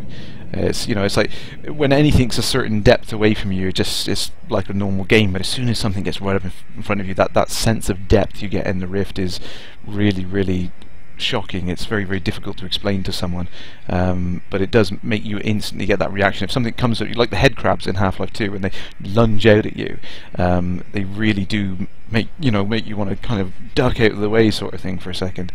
And that's some of the things that with the Rift games that are coming up. The things that people are going to be able to plan, where they build experiences from the ground up, the head tracking and everything coming into the next version. We can have some really fantastic games. I mean, you can imagine, if it ever happens, Half-Life 3, dare I say it. But yeah, you can imagine something like that, head crab coming at you, and actually using the Rift functionality to duck out of the way. You could have some fantastic implications in gameplay with what you could do with it. Not just the visual part of the VR, but actually the getting you more involved in the game.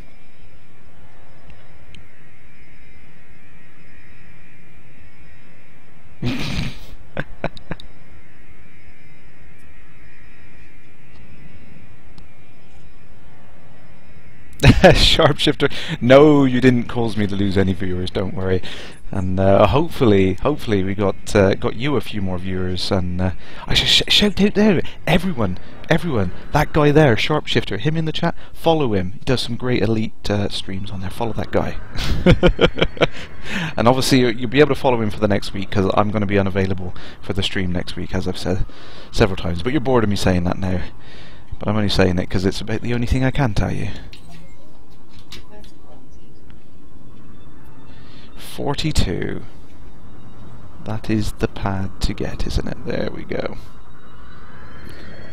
You're kidding me. You're kidding me. Oh no. Ship bug. There's already someone on my docking bay. Okay. So this is a known bug. This is something that someone's registered before. Come on. No, it's not going to work, is it? Not going to work. Not going to work. I'm sorry. No, it's really not going to work. Sometimes, which is really mean, you can actually force your way onto a landing pad, and you can get it to let you land, and then you save and quit. But I'm just going to save and quit now.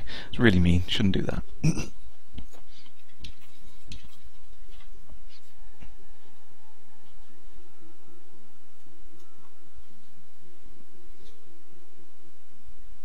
Oh, Jock Pants, yes. The Gadget Show did a fantastic battlefield simulator, that giant dome room with the paintball guns for feedback of bullet damage. Yeah, that was the scary part. But yeah, I mean, the Virtuix Omni guys do a fantastic setup.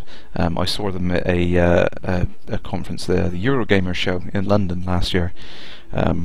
Fantastic. I always go, I'm going this year. If anyone can make it to the Eurogamer show in London this year, then come and say hi if you can find me. But yeah, they fantastic little thing, little 360 degree what do you call it? Treadmill, basically. Treadmill design, fantastic for first person shooters and things like that.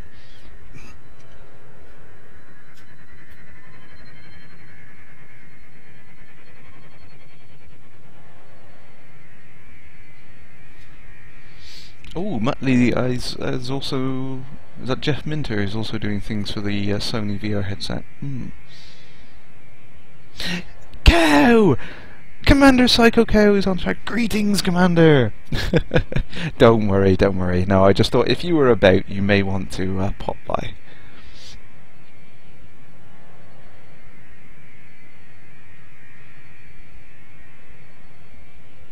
Oh, Oh, a friend of yours has got the standard beta there, Muttley. Yeah, and he's got the X52 on order. Fantastic stick. It's I worth every penny. Absolutely, yeah, Sloma, you're bang on the money there. It's a fantastic stick. I haven't regretted this purchase at all, and this is definitely the game you want a flight stick for. And there's a lot of cheaper sticks if you don't want to dump a huge ton of cash on something like the X52. There's a lot of cheaper sticks you can get out there, but yeah, this is definitely well worth it. It just fits so well with this game. It's really responsive. Karakino, oh yeah, you're a lefty, and it's usable, absolutely. It kind of takes away all of that problem of trying to map keys and stuff to, to left-handed mice and all the various things like that. It's yeah, it's definitely a fantastic device.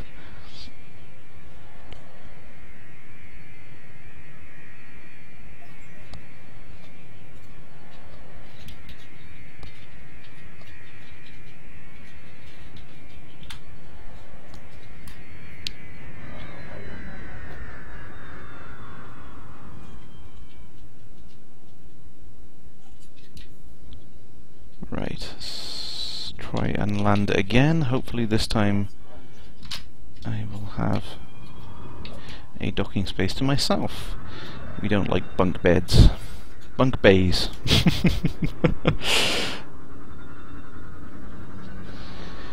Docking bay 31, that looks clear.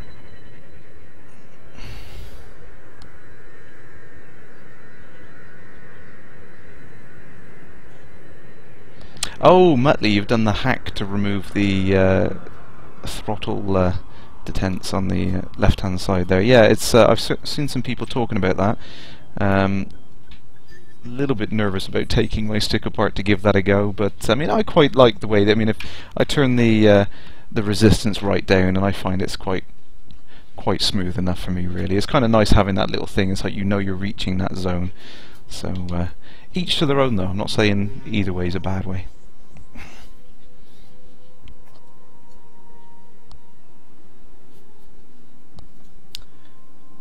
Zono has any idea when the standard beta will start? In the words of Frontier, and I've had practice with this, after the premium beta. No, unfortunately we don't know at the moment when that's going to be. It literally is a case of if there's issues with the premium beta and that starts to go on, then it will push out. This is the case with any software development project. I know it because that's what I do for my day job. You can make all the estimates in the world, but they're never going to be accurate. They are just estimates. If you think you're going to be able to do something in a month, double it, because you're never going to be able to hit that target. But yeah, Frontier at the moment, they've been hitting every target. They've been doing really well with the deadlines they've been setting. So fingers crossed it will be soon, TM.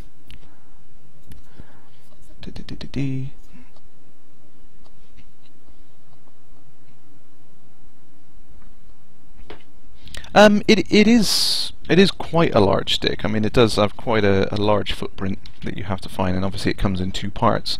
So yeah, it does take up a bit of space on the desk, but well worth it if you can fit it. And there is a fantastic mod on the forums. Actually, I apologise.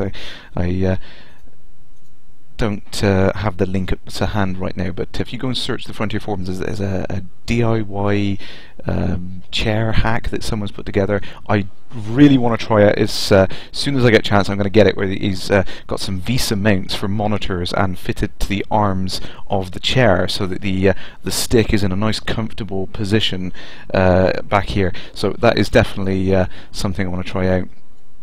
At some point I will be doing that.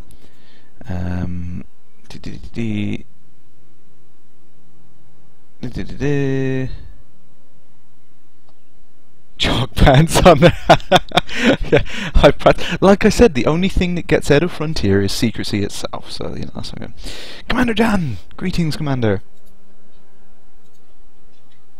Oh, and Tangent Universe, yeah, I think you're going to get your wish there. I think Frontier are planning to work on Elite as long as they possibly can, and for the foreseeable future. I mean, they very much seem to have this plan in mind that they're going to be continually adding to the game and incrementally improving the content, which is there, even after release and beyond all these expansions they're planning. So it's definitely something we're going to see a continuous improvement to.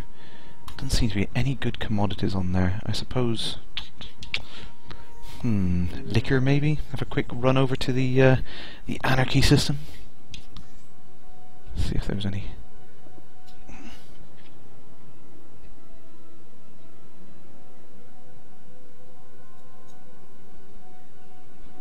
Beast, nice haircut. Yes, someone did mention the haircut earlier on. Yeah, I thought I'd better get myself tidied up. I was starting to look a bit rough. But here we go. So liquor, right? 420 credits. No demand for it here. High supply. It's an agricultural world, so obviously they got lots of hops left over. This is a good run from where we are now, Azaban. Let's get to the LP 98132 system. When you start quoting numbers like that, you've been playing the game too long. But I do have to visit Ross 154 as soon as I can.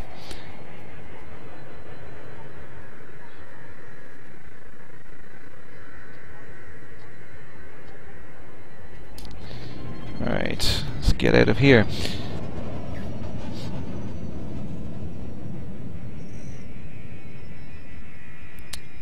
Crikey, Shiga, I didn't realise your hot ass weighs that much. What server am I on? No, I don't remember, unfortunately, because I know that Frontier now have a whole range of servers in the 79 range. There isn't just one server anymore, so it's I should take a screenshot of the IP at the start or something.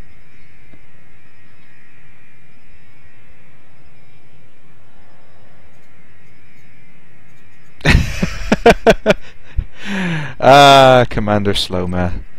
I'm not at liberty to discuss that question.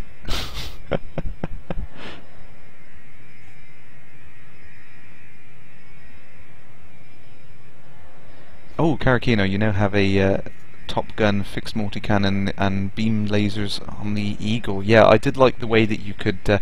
it feels much more natural to have that kind of 3 weapon mounts on there. It kind of fit that that idea of having a multi-cannon for taking the hull damage down and the lasers for the shield damage. I did like the way that that worked, so I'll have to try that at some point actually.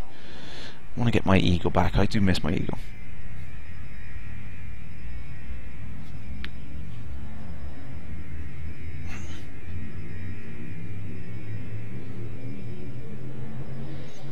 Commander Jan there, yeah, you've seen 4 servers so far, people have talked about 8, yeah, I mean, I've seen some of the devs mention, you know, like a handful or something like that, so we don't know exactly how many servers there are. I think 10, I think I've seen people brand around 10 servers. I think Frontier very much at the moment, with the extra 10,000 beta backers coming in, they're kind of testing to see how many servers they need to get this running stably, so yeah, it's kind of a suck it and see sort of thing at the moment. Where is that starport? There it is. Tangent Universe, good source to get an X52 at a decent price. Unfortunately, not at the moment because yeah, I mean, I think I got mine from Amazon, but shortly after this game got really popular, they started selling out everywhere. So.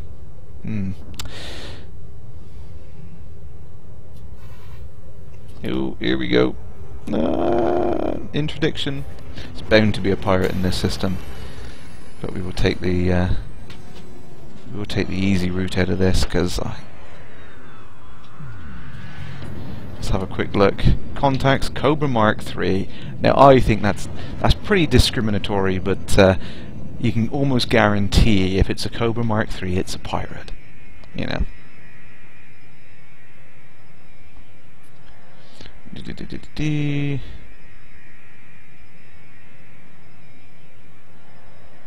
Oh no! Walter, your GPU's gone pop. Oh, I'm so sorry for you. I would not know what to do with myself if if I lost my G. No. Yeah, I'd be cursing as well.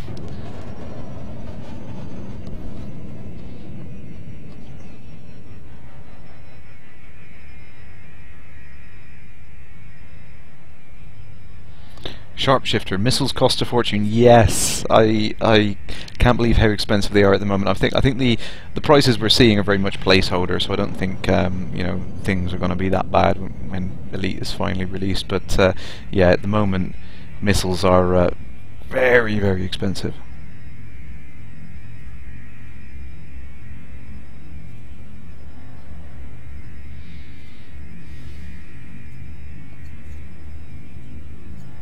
Commander Jan there, he's got some different experiences on different servers. You know, I don't know the exact setup of what they got on there. I mean, if it was me, if I was setting up some system like this, I might have different servers of different levels of capacity to see which ones are better with different setups maybe, so you might be seeing different experiences on different servers because they're effectively different machines entirely. You know, some with more RAM or something, some with more cores, trying to get that balance maybe. I mean, like we said all along, it is very much testing there, trying to find the best balance in terms of bang for buck, and you know, there's no point them going in there and firing up an entire server farm like they'd need for World of Warcraft, for example, if it's not needed for this universe. Jockpants, you've had bounty hunters stop you in coverage. Yes, I've had a few bounty hunters that come along and check me out, and then when they notice my status is clean, they just fly back off again.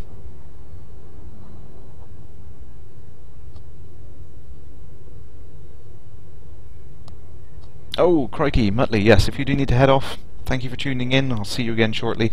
And for everyone who's on there, actually, at the moment, just a quick reminder, if you follow me on my Twitter, KE3RsASH, then as soon as I know I can sell you something about my secret mission, I will let you know.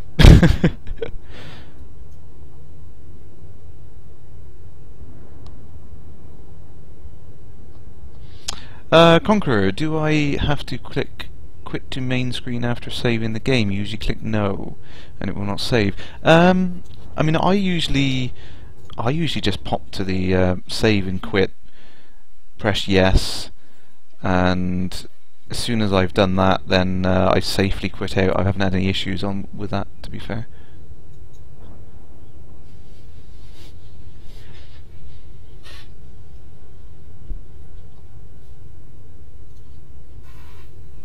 Oh, interdiction. Wasn't paying attention.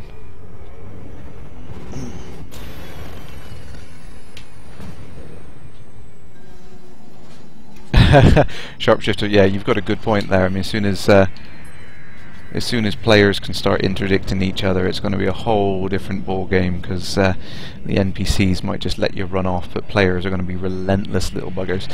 I mean, I imagine there's going to be some sort of cooldown in the interdiction system, so that you can't just keep spamming that button in the hope that you could catch someone out. It would make sense anyway. I mean, it's something that Frontier are working on at the moment, how exactly we're going to be able to interdict, how we're going to be able to scan for ships which are entering the system and find them.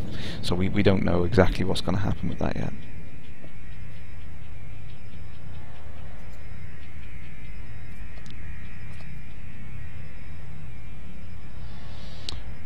Walter, yes, I do have an unmodded X52, and I assume when you say dead zone in the middle, if you're talking about the throttle, I have found that with the throttle set up in the full continuous mode rather than forward only throttle mode, then yeah, it's kind of difficult to find that center point. And I have had some weird little, not so much a problem, but like the dead zone on the actual control stick sometimes goes out of alignment a little bit, and I've just got to wiggle it to get it to go back to 0. Sharpshifter, yeah. If you can find that guy who's domain squatting on my real name on Twitter, then yeah, we'll send everyone round to sort him out.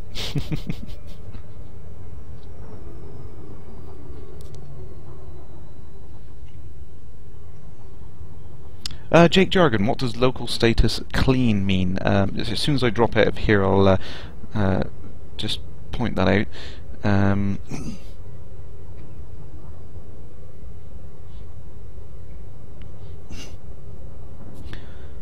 Jockpants, yeah, it may be retweeted on the Elite Dangerous Twitter stream anyway. That's up to them what what they want to put up, but I imagine I'm going to have to wait for them to put something up anyway before I'm allowed to put something up. So, Karakino, farewell, Commander. Oh, now he's brought his friends as well. What is it? Bunch of sidewinders. Yep. Yep, they're not friendly at all, are they?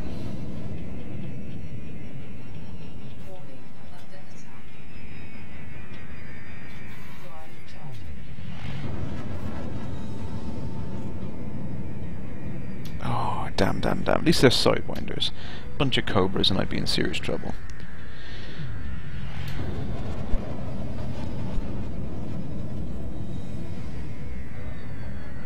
Commander Jan there, yeah, you cancel the Super Cruise if it's more than a factor of 6 disruptive influence from other targets on there. Yeah, I've done that before. I think sometimes it's better to just get out of range of them than re-click it again. Yep, and Shigarwire just said exactly what I said as I was reading it. Damn this broadcasting delay.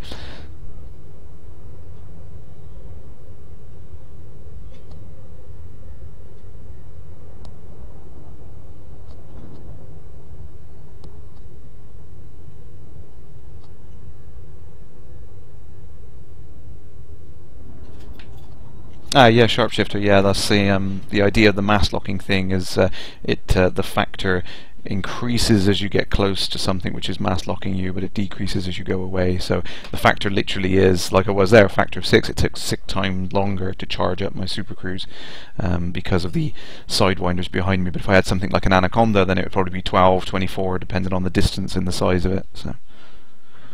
Oh no, Coaster! You just lost your eagle. Oh no. Hopefully you can afford the assurance.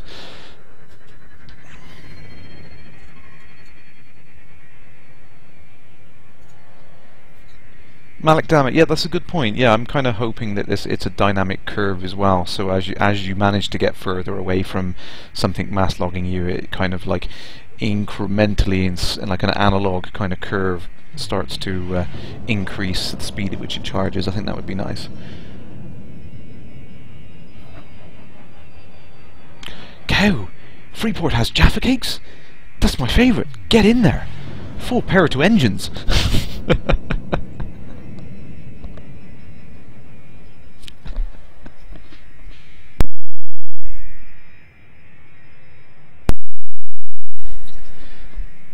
So one of the things that's been causing players a little bit of inconvenience, I've noticed a couple of people have been having issues with this, is when you come into normal combat speed and you're near a space station, it's kind of hard to see where the side of the space station is you're supposed to be docking on. But the trick is to kind of just sit there for a second and look at the rotation of the station. It's got to be one of those sides, and usually the front side has more lights on it. It's brighter. So yeah, we were looking at my status. Here we go. So I've got a crime status of clean at the moment. I think the question was on a target of a ship, actually. I'm sorry. Just realised as I was doing that. So here we go. Here's a ship. Here's a player.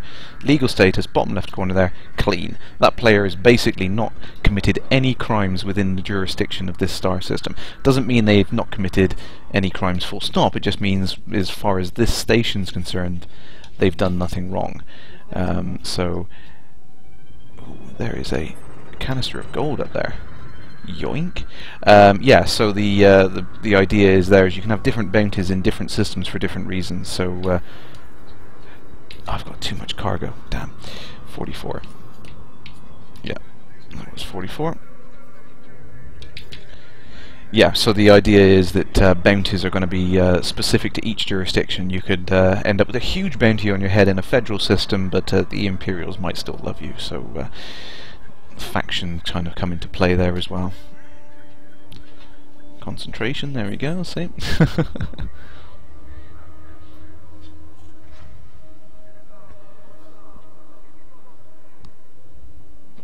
Ryan Extreme now, what's the best trading mineral to trade? You're trading mineral which has taken a long time to profit. Yeah, so like I was saying at the start, there is no one commodity which is a good one to trade, and it literally is what's your current situation, where are you planning on going, is going to be based very much on how much money you've got and how much storage space you've got in your ship. So liquor here, I mean, I bought that for 420 credits a unit, and it's 650 credits a unit here. Fantastic profit margin. With the Alpi 98 132 system, it's a extraction economy, as you can see at the top there. So good things to buy in this system are going to be the raw minerals, as you can see here. I mean, I can afford to buy coltan, which would probably be a good run for me actually now, so I'm going to buy that. But if you can't afford 4 units of coltan, then definitely look at something like the bauxite or the rutile or something like that, because then you basically get as many. If you have 900 credits, for example, you can afford 4 units of rutile, so go and buy it. But yeah, it's very much based on how much money you have now. Fill up your ship with the most units of commodity you can, which are in high supply in that system. And I know this has got low supply, so it's not going to have a good return, but there is no demand for it here, and I know there's going to be better demand for it in the Dahan system. So off we go. Commander Jan, how much is the Cobra insurance so you can ensure you saved up enough? I'm not sure exactly how much it is. I think it's something like at least 10% of the ship, so you're going to want... for a base Cobra Mark III with no added extras on there, you're going to want like 10,000 credits as a minimum just to cover you. But yeah, definitely that's something you need to be careful of when you buy that ship. Make sure when you upgrade your ship you've got enough money to cover yourself for insurance. Give yourself a little bit of leeway. I think 10% is a good estimate.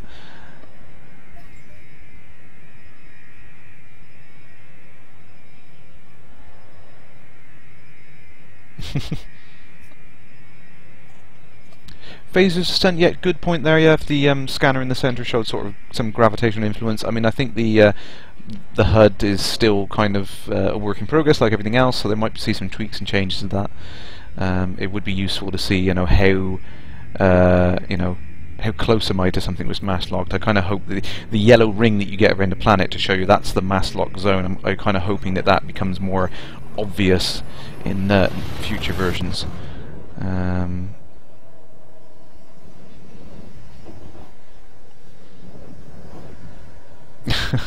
There's some good trading tools out there. That's right. Yeah, okay. There's some good trading tools to find on there.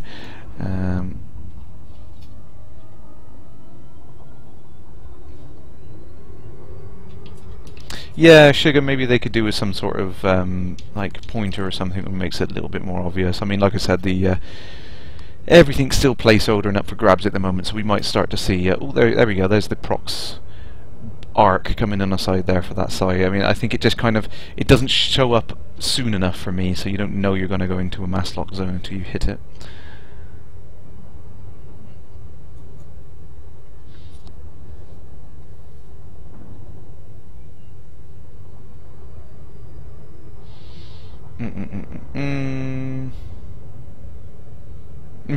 Yeah, I mean that's a good point, and counter argument really is, if you start to automate too much of the game, it's what do you end up playing,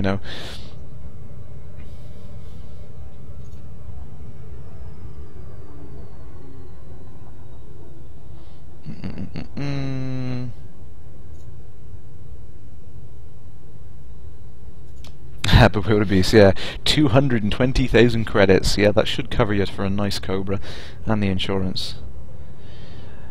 Malik, damn it, that sounds closer to what my memory was failing to tell me then. 5% for ship insurance. That sounds familiar, actually.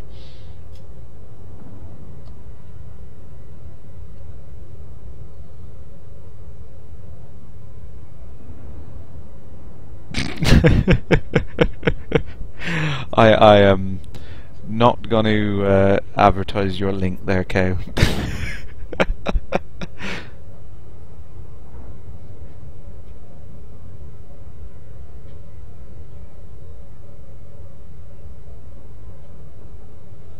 Don't listen to him, Sloma.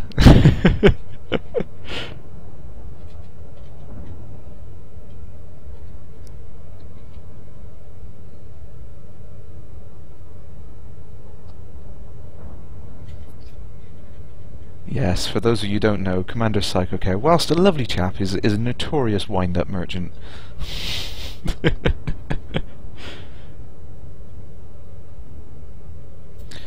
Iron Voss, yeah, the insurance. Oh, I don't know about the insurance reduction, but I know that the cost of the insurance does include your entire loadout. So, if you've kitted your ship out, then it's going to cost you a lot more to recover it. But I don't know about the this reduction that's been put in place for different levels of backers.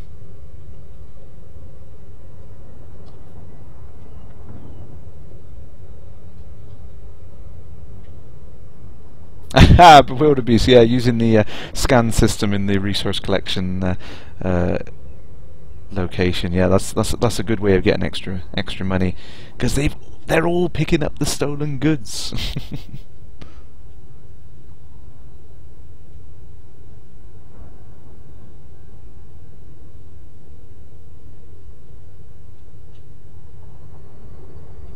Yeah, sugarware. Yeah, the basic concept behind that is that all of the canisters you're seeing pop into the game at the moment, they're all coming up stolen. So if someone picks up a canister and you scan them with the cargo scanner, they get a bounty on the head because you realise that they are carrying stolen goods. So yeah, you are then authorized to fire on them. Obviously that system is going to be extended further on, because at the moment there's no legitimate way of you obtaining cargo which is floating around out there. Interdiction, I'm already in the zone.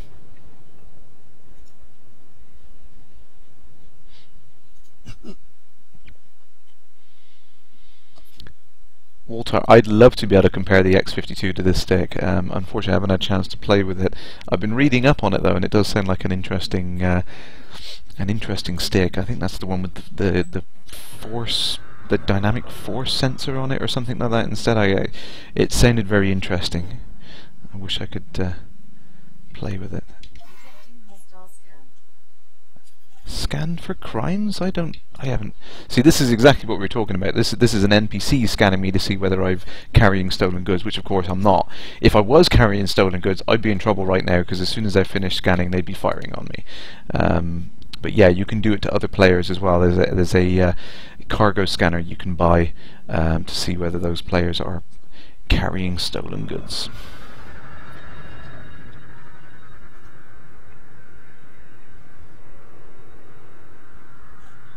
Oh, you have to register gocopair.com. That's brilliant.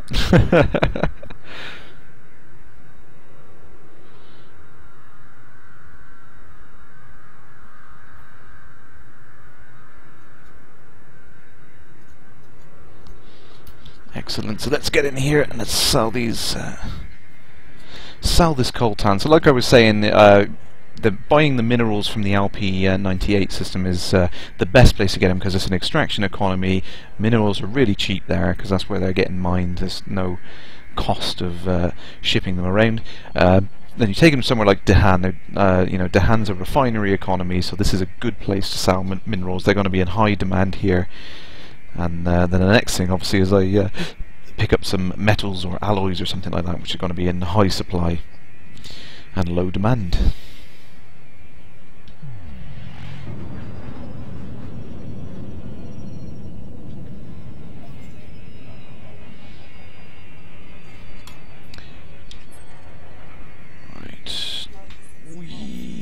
Let's get on there.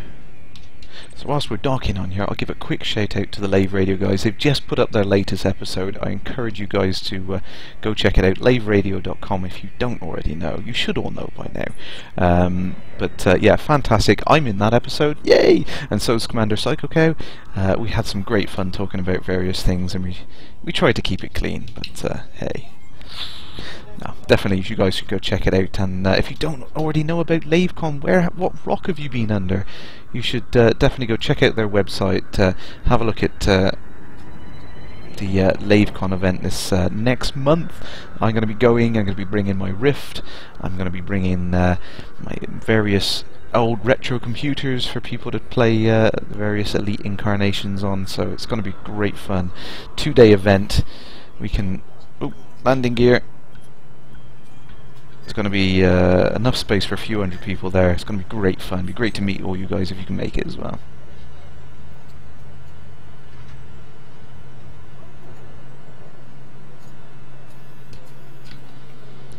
Right, sell this coltan. Make a good profit on this now.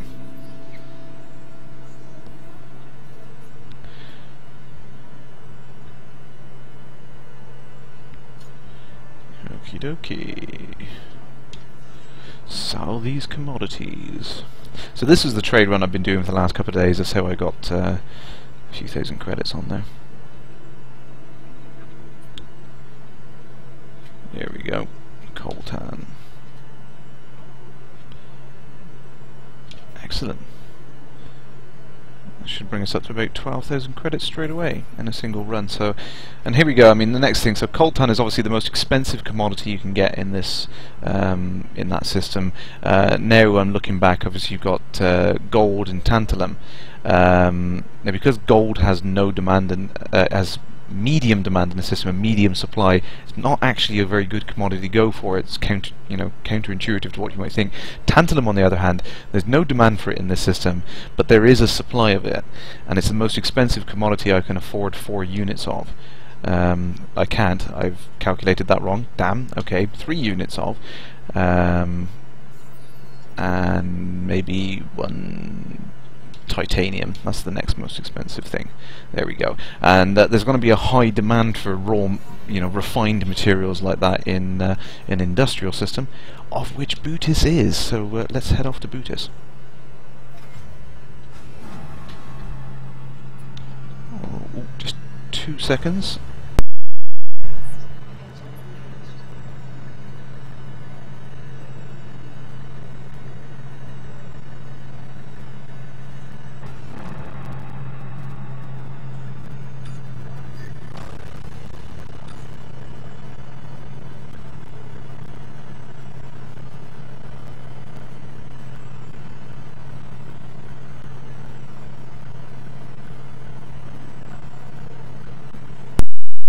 Crash, don't crash.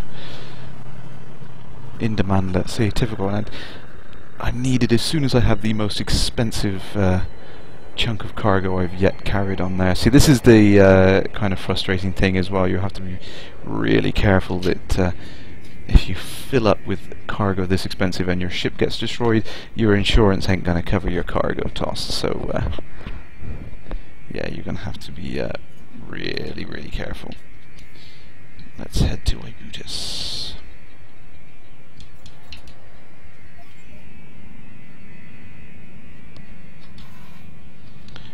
Mass locked, mass locked.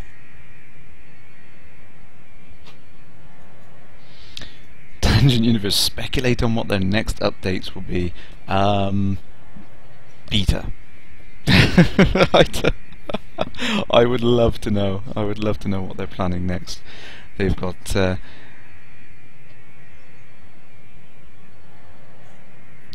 Azazel 76. Damn, I've just read your thing. The price of tantalum is too expensive right now and I should have went for alloys. Damn. Damn. Oh well, I'll make a little bit of profit. Not quite as much as I wanted anyway. Damn. Yes, I mean this is one of the things we're all going to have to be really careful of in the way that the game's going to work when the background simulation up and running, that the prices of these commodities are going to shift and change with the market, naturally evolving as we all kind of meet supply and demand and everything and kind of move stock around. So yeah, it's going to be an interesting challenge to keep track of it, I think.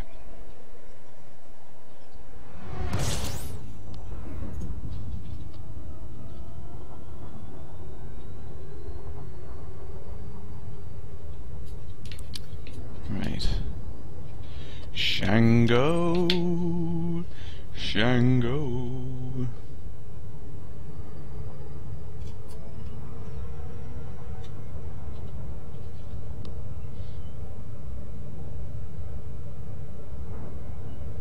Crowley, yeah, I said earlier on, this is one of the things I really want to see as well, is the contracts and mission systems and all that we all know and love from the earlier games.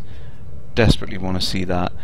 I think that would really, really add to the game. I mean, making money by trading was always like the kind of core gameplay of the of the earlier games, but yeah, definitely having the ability to do a bit more on the side as well is going to be great fun. Can't wait for that.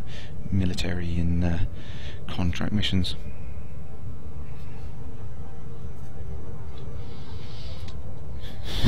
Shango, Shango, Shango.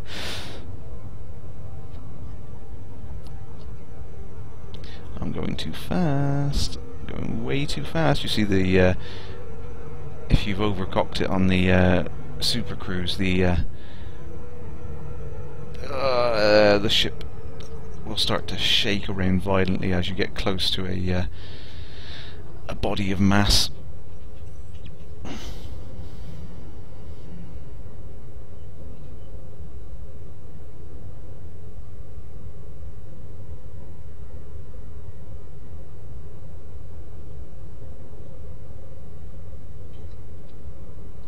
See if we can sell off this tantalum.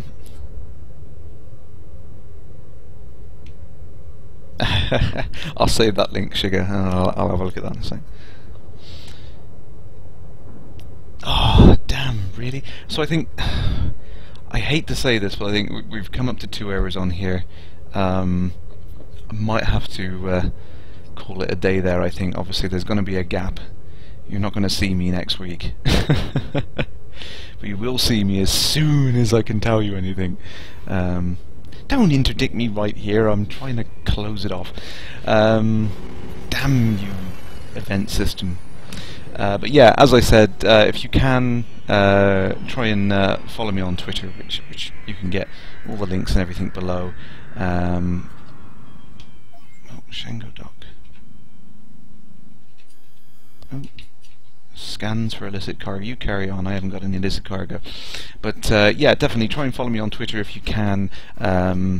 You'll get instant updates of everything that's going on as soon as I can tell you what's going on. And I can't wait. Oh dear, dear, dear. Speculate away. You will see me as soon as I can get hold of Dr. Wookie. I've booked him so he can come on the stream and tell us all about what he got up to at E3. Lucky Commander. Yeah, so we all know that Dr. Wookie's going to E3, so I've pre-booked him. I'm going to get him on the show to tell us all about what he did and what he got up to, so that should be good fun. And hopefully, when I get back, I can have some new artwork and stuff for you guys. Sorry, I don't mean to rub it in. I wish all you guys could be involved. But yeah, it's just the way things are. So I think we've covered everything. I think we have. I will go ahead and land the ship safely. But for now, Commanders, I will see you again shortly. So right on, Commanders.